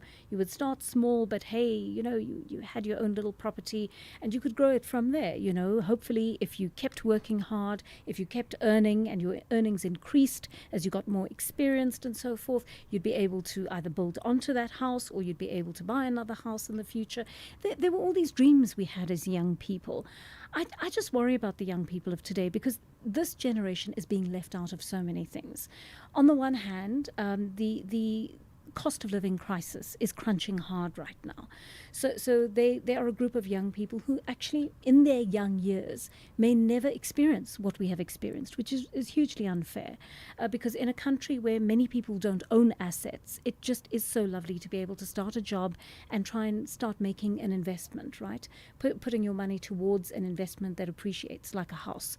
Having said that, that is not going to be available much longer to young people, and many young people are already locked out of that property market, which is a very worrying thing.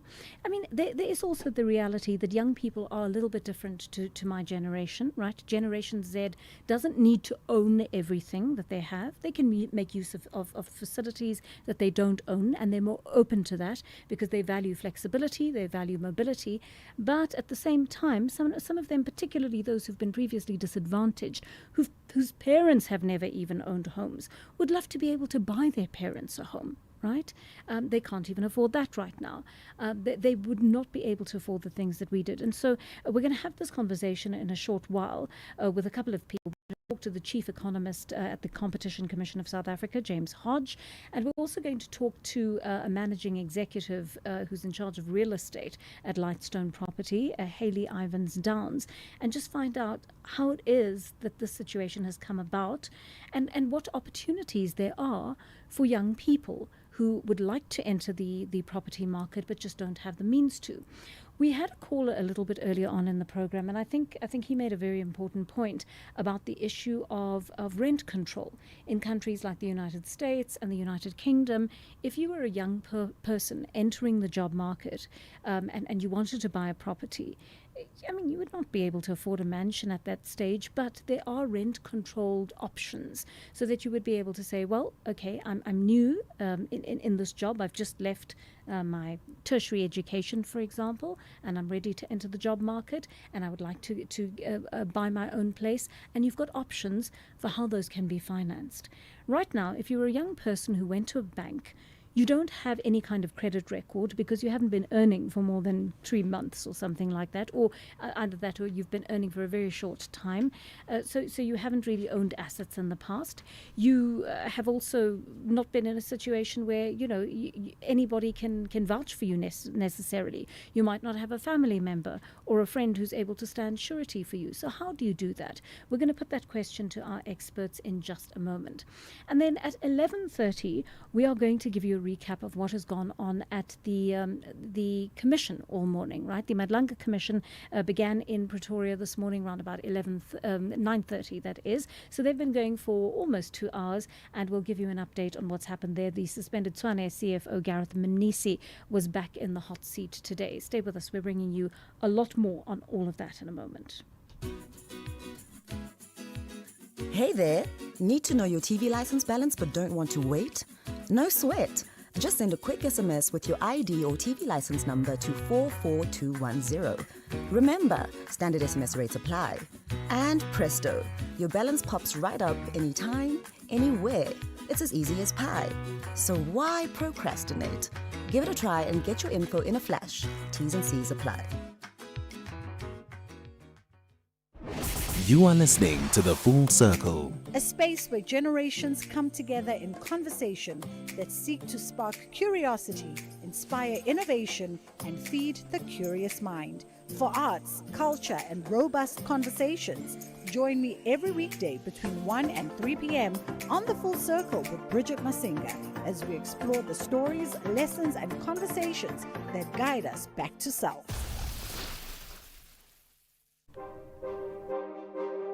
This Freedom Month, we reflect, we remember, and we celebrate how far we've come.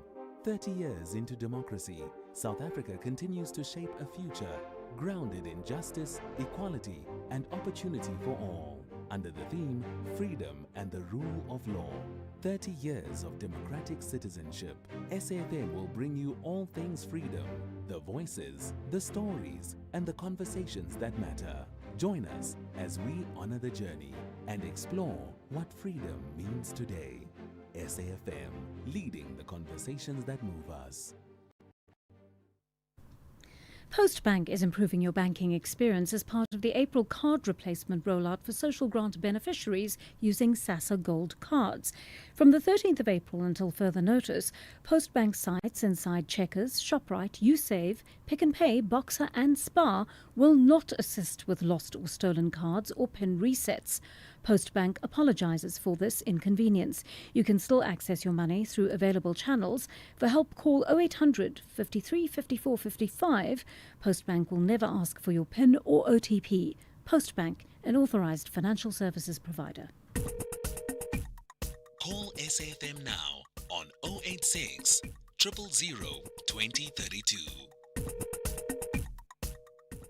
12 minutes past 11 here on the Daily Discourse, and Business Tech is telling us young South Africans are increasingly being pushed out of the property market.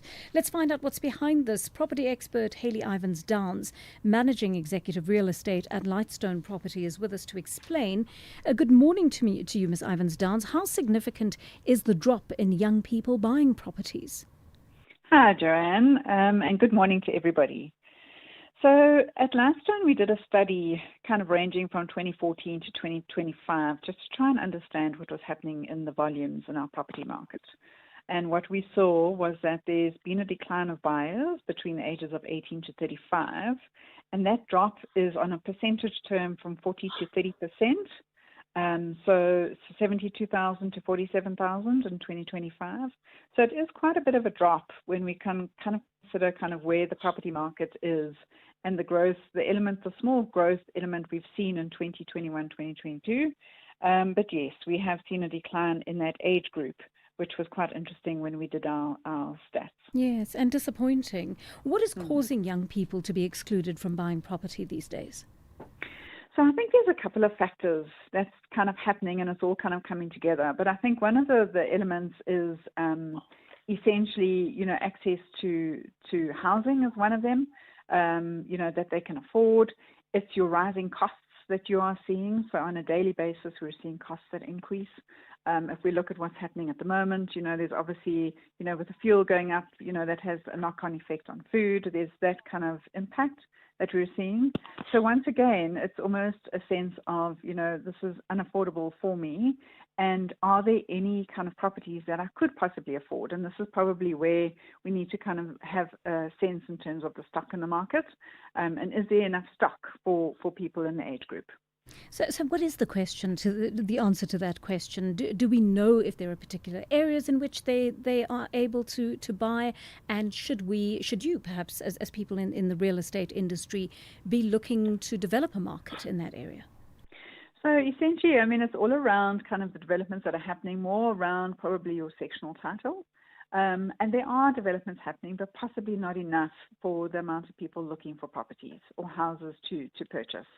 It's certainly a question to the developers. At Lightstone, we're not developers, we're really statisticians. Right. But, essentially it is something to consider. If we're wanting to increase the younger 18 to 35s buying properties, we do need to make sure that there's enough properties for them to purchase, and so that we kind of get a normal market happening.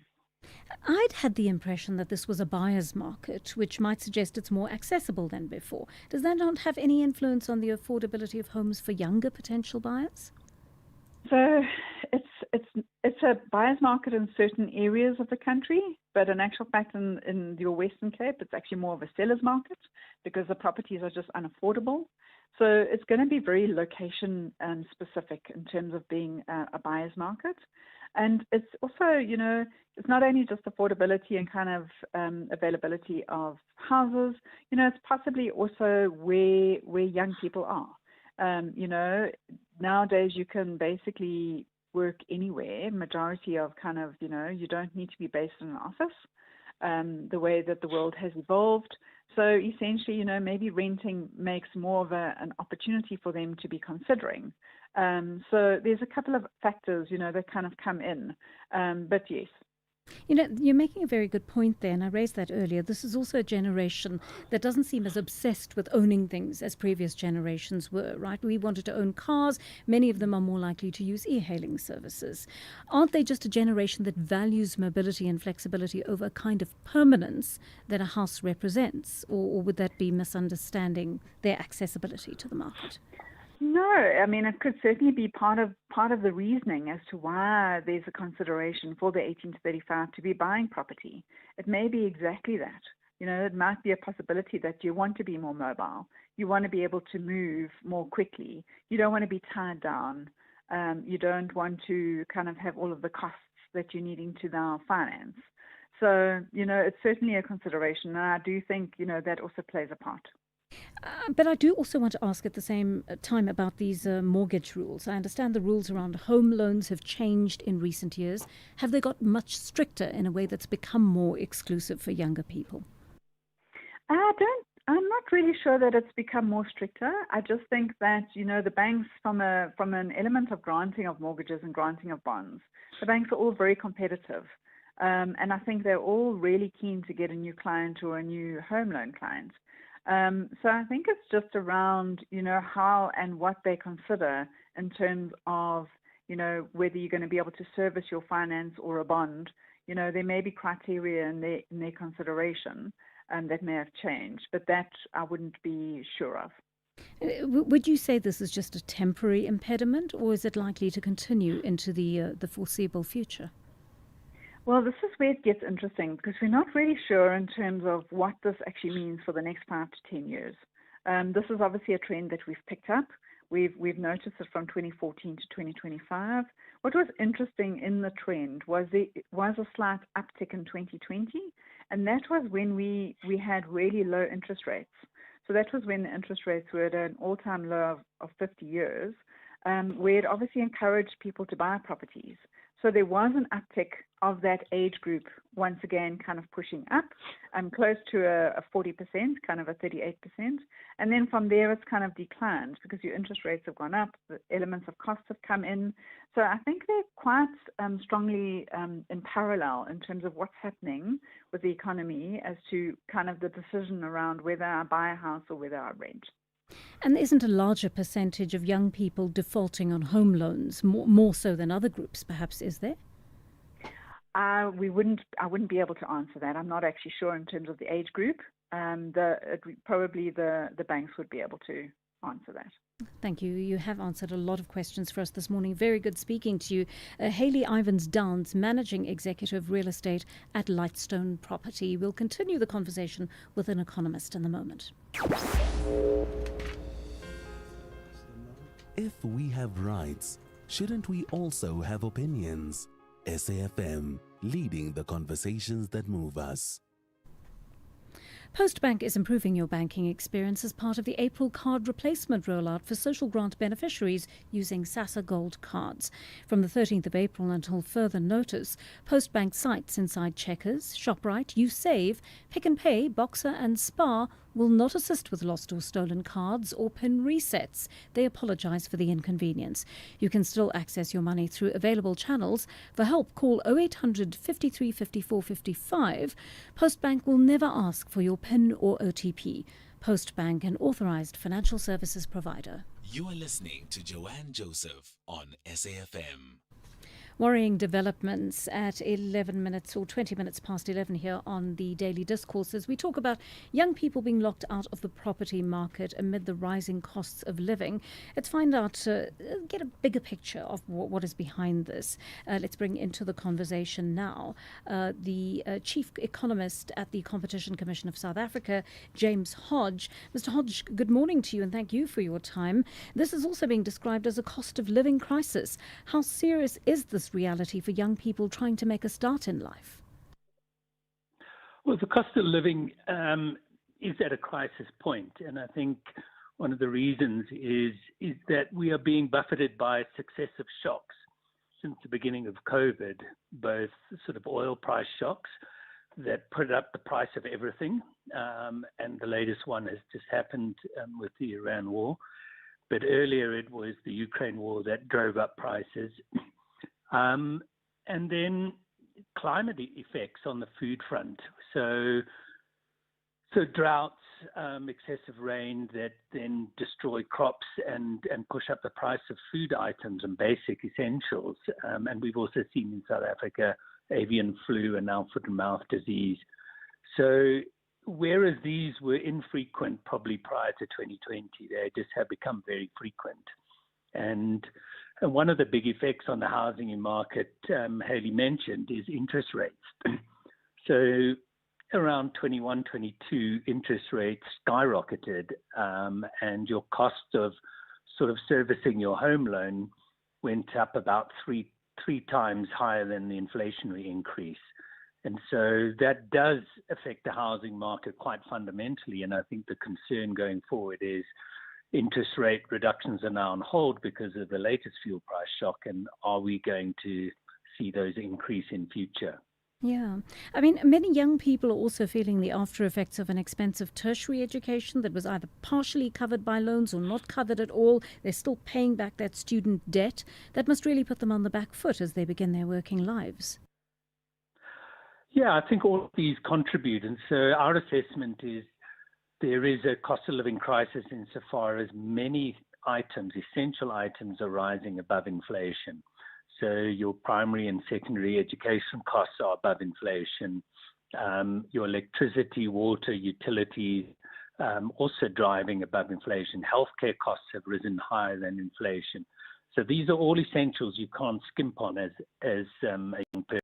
Yes. And so it is about where do you sort of squeeze out and make a choice. But I think the one thing we're also seeing is rents are increasing much slower than inflation in South Africa, which also gives you an incentive to rent rather than buy, especially if you're going into a market at a high interest rate. So that's an interesting question, because I was going to ask you about this. Young people not being able to afford an actual investment in a home, so to buy that home, but they do seem to be spending a lot more on rent. Yes, well, rent, we draw on the stats SA figures, and rents have increased at only half the rate of inflation. And so compared to the sort of dynamic we see in the US and Europe, where with house prices and high interest rates have sort of made it unaffordable even to rent, and the housing stock has not kept pace. It seems in South Africa the housing stock has kept pace, which has kept rents low. And what may be discouraging people from buying is just the high interest rates and also your vulnerability, because when interest rates change, and the shock that happened in the sort of 21, 22, you can't get out of the market quickly. And so it's a risk to you. And so those are maybe factors that play into that decision. I mean, another factor possibly is that for those who are able to find work, one gets the sense that companies are increasingly avoiding employing staff permanently. So a lot of young people will start off in internship roles that are poorly paid, or in contractor roles where there's no medical aid, no pension, no paid leave. That sounds like a fairly brutal start to working life. Well, we've got generally high levels of unemployment for the youth, and this almost catch-22 situation of not having experience and so having less value to the companies, and therefore not being able to find work. But to the extent that work is uncertain, then that would definitely feed into your choices. You can't take on a 20-year commitment if you're not sure you're going to have income next month. Mr. Hodge, doesn't that create an imbalance where older people who own property end up owning more assets in general and therefore more wealth than the younger generation? Well, look, you naturally accumulate wealth over your life because you earn income. I think you'll probably find that a lot more of the assets are owned by developers who are renting out and have a mixture of sort of sale and rental options. And so it's not necessarily that older people have these assets. They may have their own place to live and do that. But I think the developers have moved into this market in a big way to offer more affordable housing, rental housing, and that's probably where your asset ownership lies at the moment. We had a 37-year-old listener call into our program and speak about everything that you ventilated here, but he also made the point that in certain countries internationally, you'll find there's rent control. So a certain amount of rental stock or mortgage stock, so to speak, is available for younger people just coming into the market. Is that something that should be implemented in South Africa? You know, price controls such as rental controls are often quite controversial with positive effects and negative effects. So the negative effect can be that it discourages investment in housing if that's going to take place. But in South Africa, you know, the evidence suggests that rental, as I said, is not increased by as much as inflation. In fact, it's half the rate of increase as inflation, which suggests at the moment we don't have a rental stock problem in South Africa, which wouldn't warrant that sort of step. I think there are, as Haley indicated, pockets of price increases. So we get a lot of complaints about prices in the Western Cape, in Cape Town, because of the demand and maybe the stock there. So looking at location-specific solutions may be more appropriate. So how do we increase the stock of housing in the Western Cape to cater for that demand? And also other controls. So the Western Cape has had a debate about Airbnb and people buying for short-term rental, which takes stock out of the market. So it's probably a location-specific debate one needs to have rather than a national debate. Let me ask you one last question about the banks and the kind of the funders who actually allow for people, so many more people, to own houses. Shouldn't there be some sort of policy among banks in South Africa where young people are perhaps given preferential interest rates, just given certain options that would make it easier for them to actually start buying instead of renting? Yeah, the banks, I think, will argue that they have prudential risk they need to protect against, and the cost of money they get from the Reserve Bank determines their interest rate similarly. So, I mean, there is a question, and you raised this earlier, but there's a question of, is ownership actually a desirable policy and feature that you need in an economy? Because mobility may be something that is valued as well, and ownership can undermine mobility. So we definitely need people accumulating savings assets over their lifetime. But whether housing is necessarily part of that portfolio is still a question as well. So I think at the moment, you know, if you're going to push that sort of lower interest rate, you must have in mind a policy that says home ownership is something desirable that we want to achieve as a country. Thank you for explaining that to us so well. James Hodge, Chief Economist at the Competition Commission of South Africa. All right, many of your messages coming in at this hour, and lovely to hear from you. One of you says, I believe young people's perspectives are missing from this conversation. Ask a young person on the ground and your feedback will be a lot more different. The South African story is the average South African cannot afford the average South African house. With over 60% unemployed youth and a sluggish economy, the wealthy who've been buying what's available are just choosing to keep their money. And so less houses purchased is my take. Thank you for that. And that's why we want to hear particularly from our younger listeners at this hour. Do you fall into that bracket where you've just come out of school or and you're working, or you've just finished a tertiary qualification and you're now entering the marketplace, you're there ready to work and you want to buy a new house, or you want to buy a house for your parents of some kind or the other, even if it's small, just a starter home of some kind? How have you been excluded? Have you been excluded in the first place? Are there options for you? How do the banks treat you when you walk in there and say, I want to borrow money and buy a house with it? We'd love to hear from you here. Remember, our studio line is 086 000 2032, our WhatsApp line 0614 104 107. It is 11:30. Let's get your latest news headlines. Ondela Mbana is standing by. Thank you, Joanne. On the news headlines, Transport Minister Barbara Creecy has expressed government's displeasure with the state of SAA's financial affairs. She's appearing before Parliament's Portfolio Committee on Transport.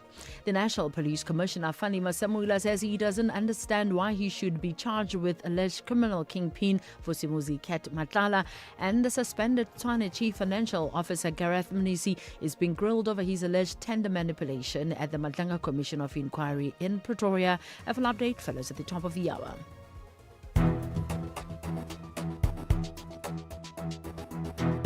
The Daily Discourse on SAfm. Weekday mornings from 9 to 12. Heading for 11:32 here on the Daily Discourse. And of course, it's that time of the day when we update you on what's been happening at the Madlanga Commission. It's been adjourned for now. They're on a tea break. They're resuming at about 11:45 in Pretoria. But of course, the suspended Tshwane CFO, Gareth Mnisi, was back in the hot seat at the Madlanga Commission today. He spent most of the morning answering questions around a tender for security provision for all sites across the city. Now, that was where the bid Adjudication Committee had made a recommendation for the bid winner a day before the committee actually scored the bidders. Think about the order of those things. The Bid Adjudication Committee makes a recommendation for the bid a day before the committee actually scores the bidders. And he's sounding apparently fairly rattled on the stand. Many people watching him saying he has spun himself into a corner. But he did concede that this committee, which he chaired, agreed that a recommendation was made ahead of the scoring. And he says that was an anomaly. Advocate Chaskelson, who is the evidence leader right now, put it to him that this is an indication of fraud.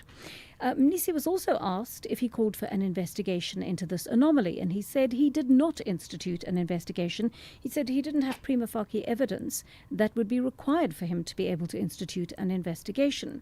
So he says the BAC subsequently cancelled that contract once they received a report which flagged the irregularity. Basically, what happened was that 6 bidder documents went missing together with the score sheet. There were also no minutes for the 29th of May where the BAC or the BAC scored the different bids. That's an interesting thing, that there was no record of what happened on that day. The report found out that the committee had accepted that a recommendation was made for a preferred bidder on the 28th. The Commission then probed Mnisi on how a recommendation for a tender bidder occurred when the score sheet was made on the next day. And he did concede that the protection of documents in this tender had failed. So you know that process, that tender documents have got to be stored extremely carefully, and they've got to be airtight in the sense that they must not be available widely to anyone else except the people who are looking at the tender documents on the bid committee. Justice Madlanga also highlighted that Mr. Mnisi is in the habit of making explanations for simple yes and no answers, or he's giving explanations for these yes and no answers.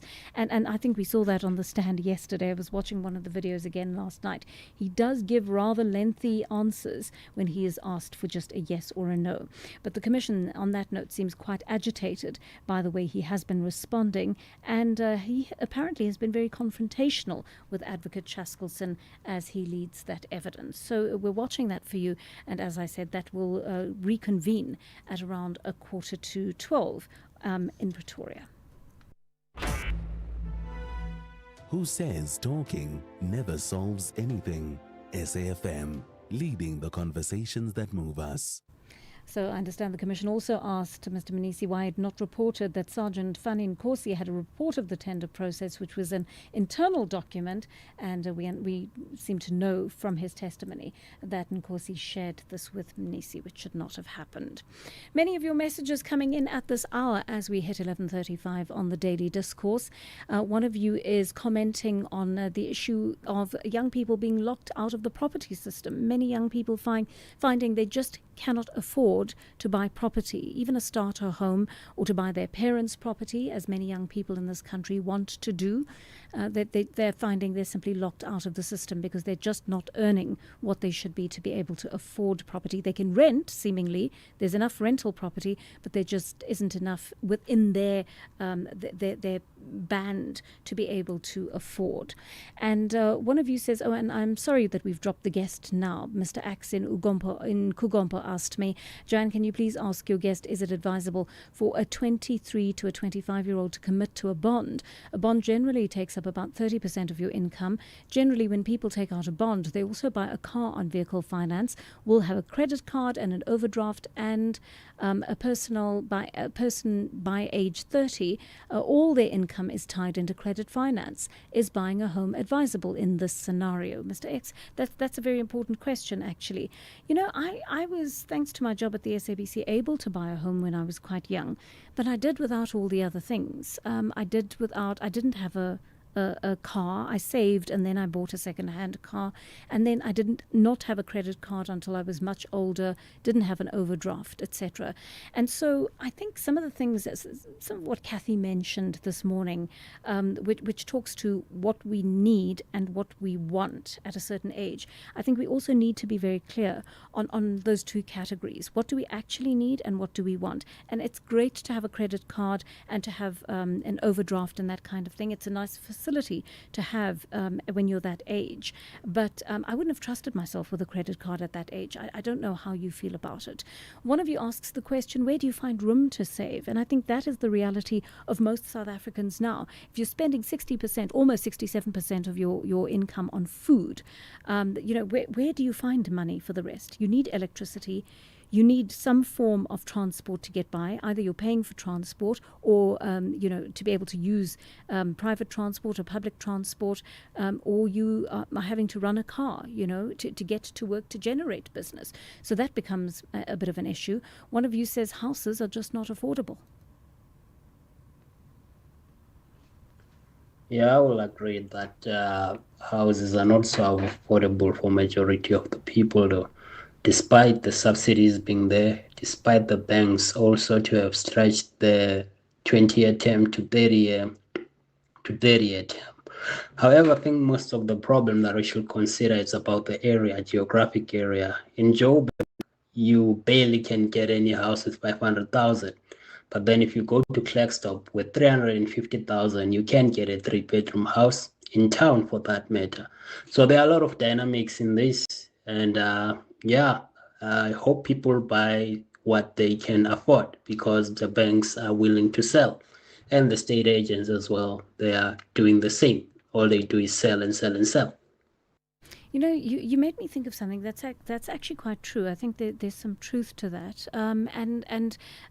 If it's possible to buy in outlying areas, I found that was what made it affordable for me. I lived half an hour away from work at that time, so it was a long drive to work. I finished a show at 11:30 at night, so sometimes a little bit of a dangerous drive to work as well, or back from work, I should say. But it was affordable to me because it was in a slightly outlying area, and that was really useful to me. So, our listener there talking about Klerksdorp, that's 2 hours roughly outside of Joburg if you're traveling by car.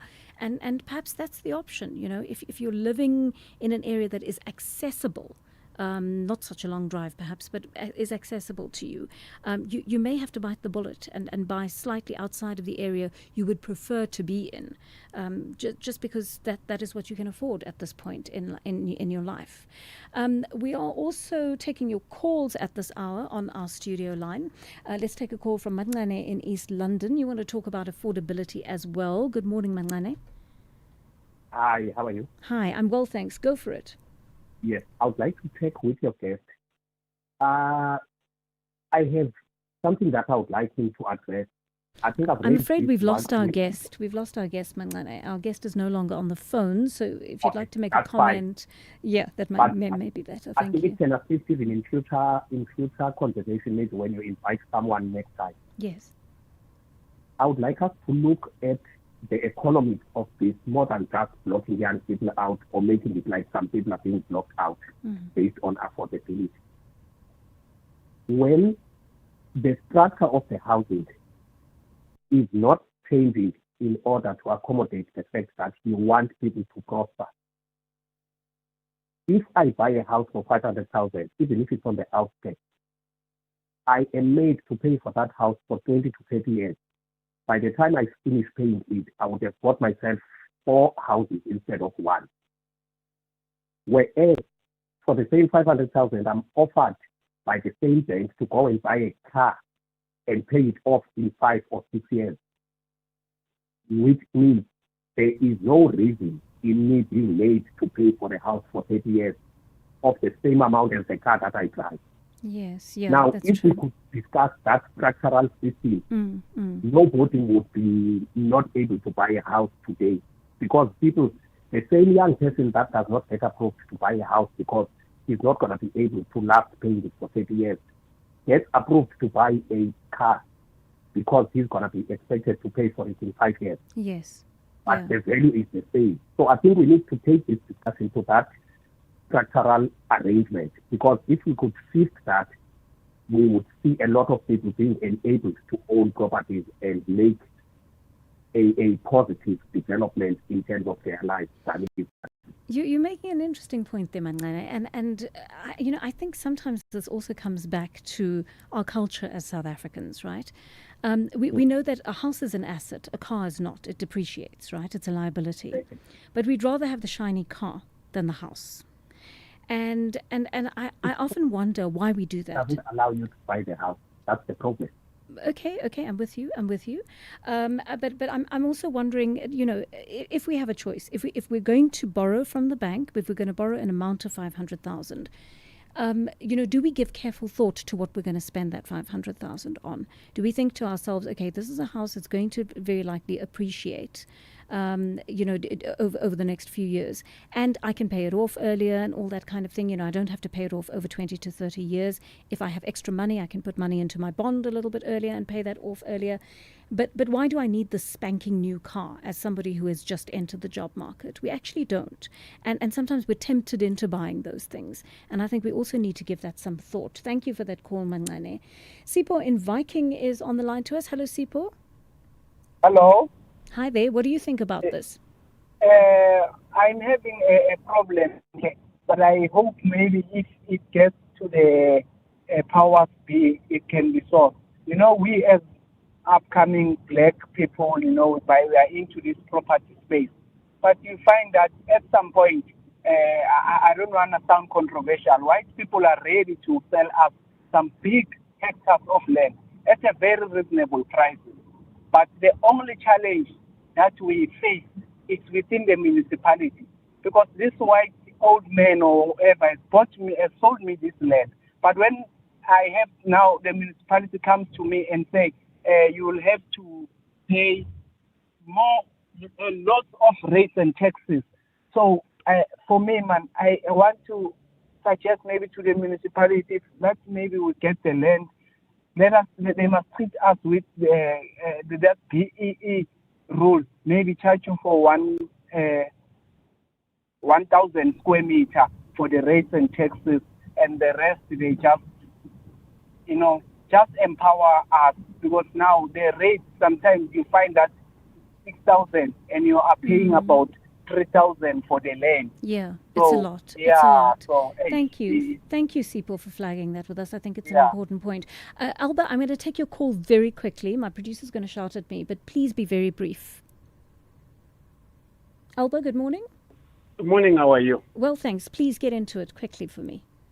The speech that was delivered by the president in Barcelona, it made me proud being a South African. It reminded me of the speech that was delivered by the ex-president Thabo Mbeki, which says, I am an African. I got to understand that indeed, because I was once asked a question, choosing between a hungry free man and a well-fed slave, what can you choose? And I said to him, I can choose to be a hungry free man. And I can see that Ramaphosa is choosing to be a hungry free man. In spite of the threats of sanctions and everything, he stands on what he believes is right. Thank you. Thank you for that, Alba. That makes me to be a proudly South African. Thank you, and we really appreciate you calling into the program to share that with us. One of you says you're turning 21, or rather are 21, turning 22 this year. As a young adult, it's almost impossible impossible to move out of your parents' house. Even renting is difficult. Would love to own his own home, but it should be difficult. There should be an easier way for young adults to move into their own home and survive. Thank you for that, Zane. We want to keep hearing your voice on this program. Remember, Brian Hirsch is back next week, so we need all your economics-related questions. Please send them in to us here on SAfm, and Brian will be back with us to discuss them. That is where we leave it for today. That's a wrap from the Daily Discourse team. We'll see you same place, same time tomorrow at 9 o'clock here on the Daily Discourse. I'm handing over now to our daily book reading, Turning Passion into Profit, by author Jabu Stone. Take care.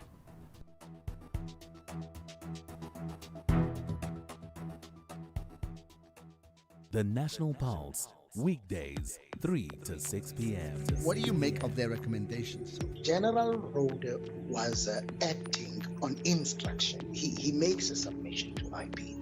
I was informed of what had transpired by the president, and I was instructed by the president. So if IPED is going to find General Rode as an individual or who is guilty of some crimes, it must then by extension go to the individual who gave a wrong directive.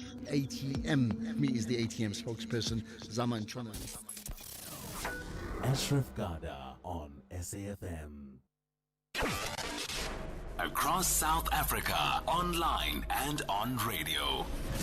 SAfm, let's talk. SAfm presents another episode of the book Turning Passion into Profit by Jabu Stone, read by Samson Khumalo. Please note that the views expressed in this book are not that of the station. Listeners' discretion is advised.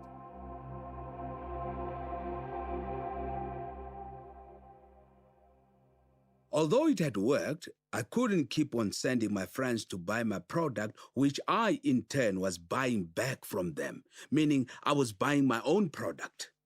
So I started doing awareness campaigns. I advertised in salons with customers, at music events, in newspapers, and in magazine interviews, always ensuring that I mentioned that Ketan's Cosmetic in Small Street in Johannesburg was the stockist of Jabu Stone molding cream. The campaign helped in creating real momentum for product demand. Word spread and having a base helped as customers knew where to find my product. Once the store owner realized that my product was flying off the shelf, more orders were placed and my shelf space was increased. Traders discussed my product and more orders from other cosmetic stores came in. One day I received a call from Dawood, a buyer for Jumbo Cash and Carry, who wanted me to meet with him. As I walked in, Steve, who was one of the directors, announced to all the traders that Jabu Stone molding cream was now available at Jumbo. We went to the office to discuss prices and discounts. Normally, you discuss prices and then your product gets listed, not the other way around. It is also important to know that chain stores only carry moving products. As soon as a product doesn't move, it gets delisted. Consequently, an airtight working plan of activations is very important to assist stock movement. Don't panic. With the right guidance, it is doable. Then one day I got a call from Jonathan Ackerman of Pick n Pay. He said that on a trade visit to Soweto, every third person he met was using Jabu Stone products. He wanted to know why my product was not in their stores and whether their buyers had chased me away. I responded that I had approached the buyers, but they were not convinced that my product would sell because I did not give a very persuasive presentation. Jonathan Ackerman then invited me to come and see him in Cape Town to discuss the listing of my product. The rest, as they say, is history. My products have been carried by Pick n Pay since 2005. The lesson here is this. If you're only given one opportunity to see a buyer, take the time to prepare beforehand and understand how that chain store operates. Make the best of any given opportunity. I was fortunate that Jonathan did a trade visit in Soweto. As mentioned earlier, Rather be prepared for an opportunity you don't have than have an opportunity and not be prepared. Now, my hair products can be found in no less than 5 supermarket chains and salons on the African continent. Reflections. There are many tricks of the trade. Whatever trade you're in, it is important to have a clear understanding of whatever industry you choose to be in. Chapter 6. No money, no problem. Does it take money to make money? When I started my business, I didn't have much. I rented workspace at Alex Hair Salon in downtown Johannesburg, the option preferred by most hairstylists.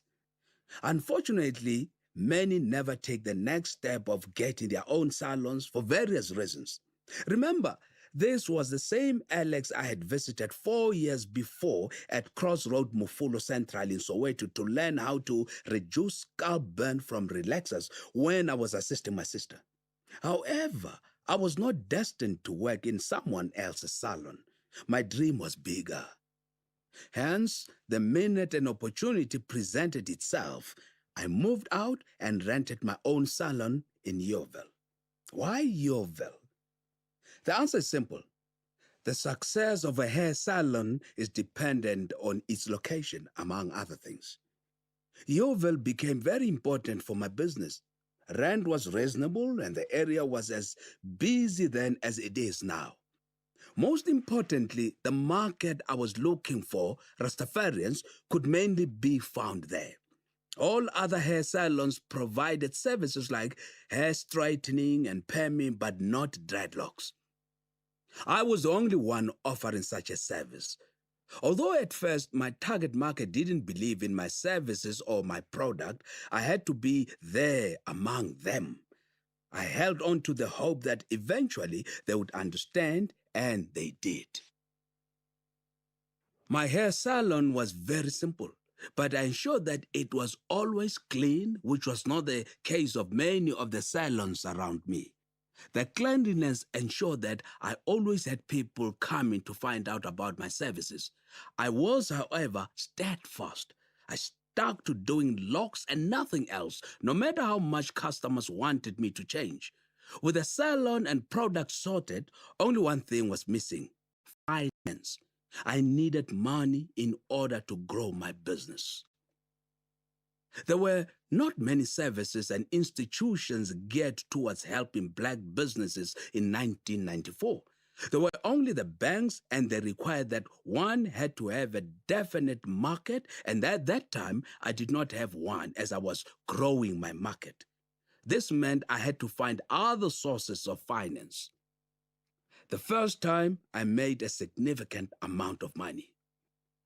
I started out selling just 6 jars of molding cream per month at 18 Rand 90 cents each, which was a great challenge. I couldn't even sell my product online as there were no such services back then, or if there were, I didn't know about them.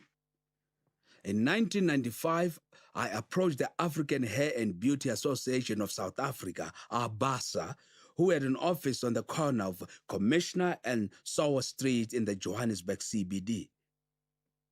I asked the coordinator, Nkulukazi, if I could rent space there for a day to conduct a training workshop. She agreed and even allowed me to phone some of their members and invite them to attend. The workshop was on how to do exclusive braids. I had realized that in order to get stylists to know about my product, I had to include this style in the mix of other services. At that time, braids were very popular, so I had to use braids as an incentive. Unfortunately, I was not good at doing braids. On the pamphlet I drew up, I offered training in African twists using synthetic hair, flat cornrows, and hair lock training. On the night before the training, my wife had to teach me how to do cornrows properly. I knew how to do single braids, but figuring out how to do cornrows using a hairpiece underneath with different styles the night before training other people was a challenge. But by the time I went to bed at 2 in the morning, I was ready to take it on. The fee was 250 rand per person, and I had 10 students. From the total of 2,500 rand, I only had to pay 500 rand for venue hire. The rest was my profit. We celebrated at home. From selling 6 units a month at 18 rand 90 each to making 2,000 rand in one day. That was a huge progress. The fulfilling part, though, was that the students were so happy with the training.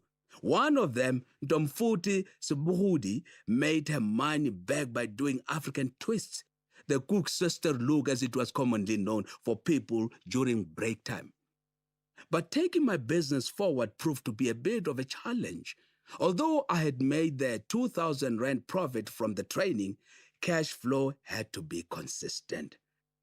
How was I going to make it in business if I had close to zero sales?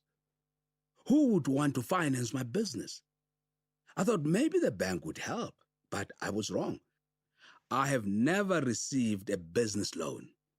It therefore makes me sad when I hear someone who wants to start a business say, I need money to start a business. And when they do not get any funding, they give up. It's good to get a loan to start your business, but what if no one believes in your idea? What do you have? Be passionate enough to work without even thinking about money. Most of the time, it's easy to regard money as the savior of business problems, but I say that is not true. The real solution is mindset. Try looking at problems without falling into the trap of seeing money as a solution. You will be amazed how much you can actually achieve without it. I didn't have to spend money until I made money. As I mentioned, banks refused to give me a loan. Instead, they laughed at me. I went from bank to bank, and the minute they heard me saying I needed a loan for a Rastafarian hair product, they thought I was crazy. Even a business plan couldn't help, although I must admit, I don't remember whether I had one then. However, looking back now, that was probably one of the best things that ever happened to me. I didn't owe anybody anything, so whatever money I made was mine. The truth of the matter is, and always will be, that the bank doesn't really care about anything else but getting their money back with interest. Your circumstances at the time don't matter that much to them.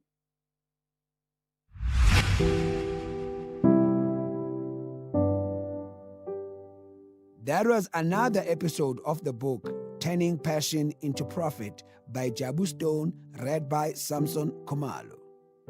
The book is available online on www.kmmr.co.za, KMMR Publishers, and in all leading bookstores countrywide. It is broadcast on SAfm at 11:45 Monday to Thursday on the Daily Discourse. It is produced for the station by Vovi Patala, read by Samson Khumalo. Production, Nanda Koza, Wiseman Mangele, and Tato Mapurum.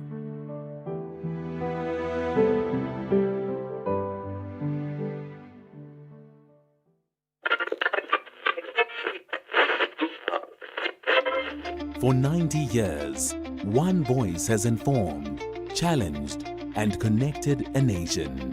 SAfm, South Africa's national English public radio station.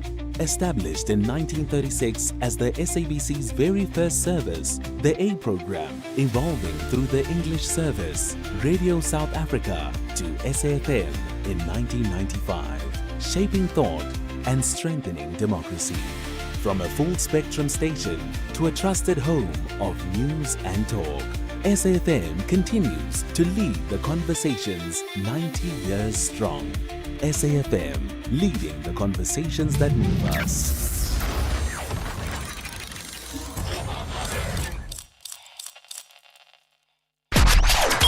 SAfm 104 to 107 nationwide.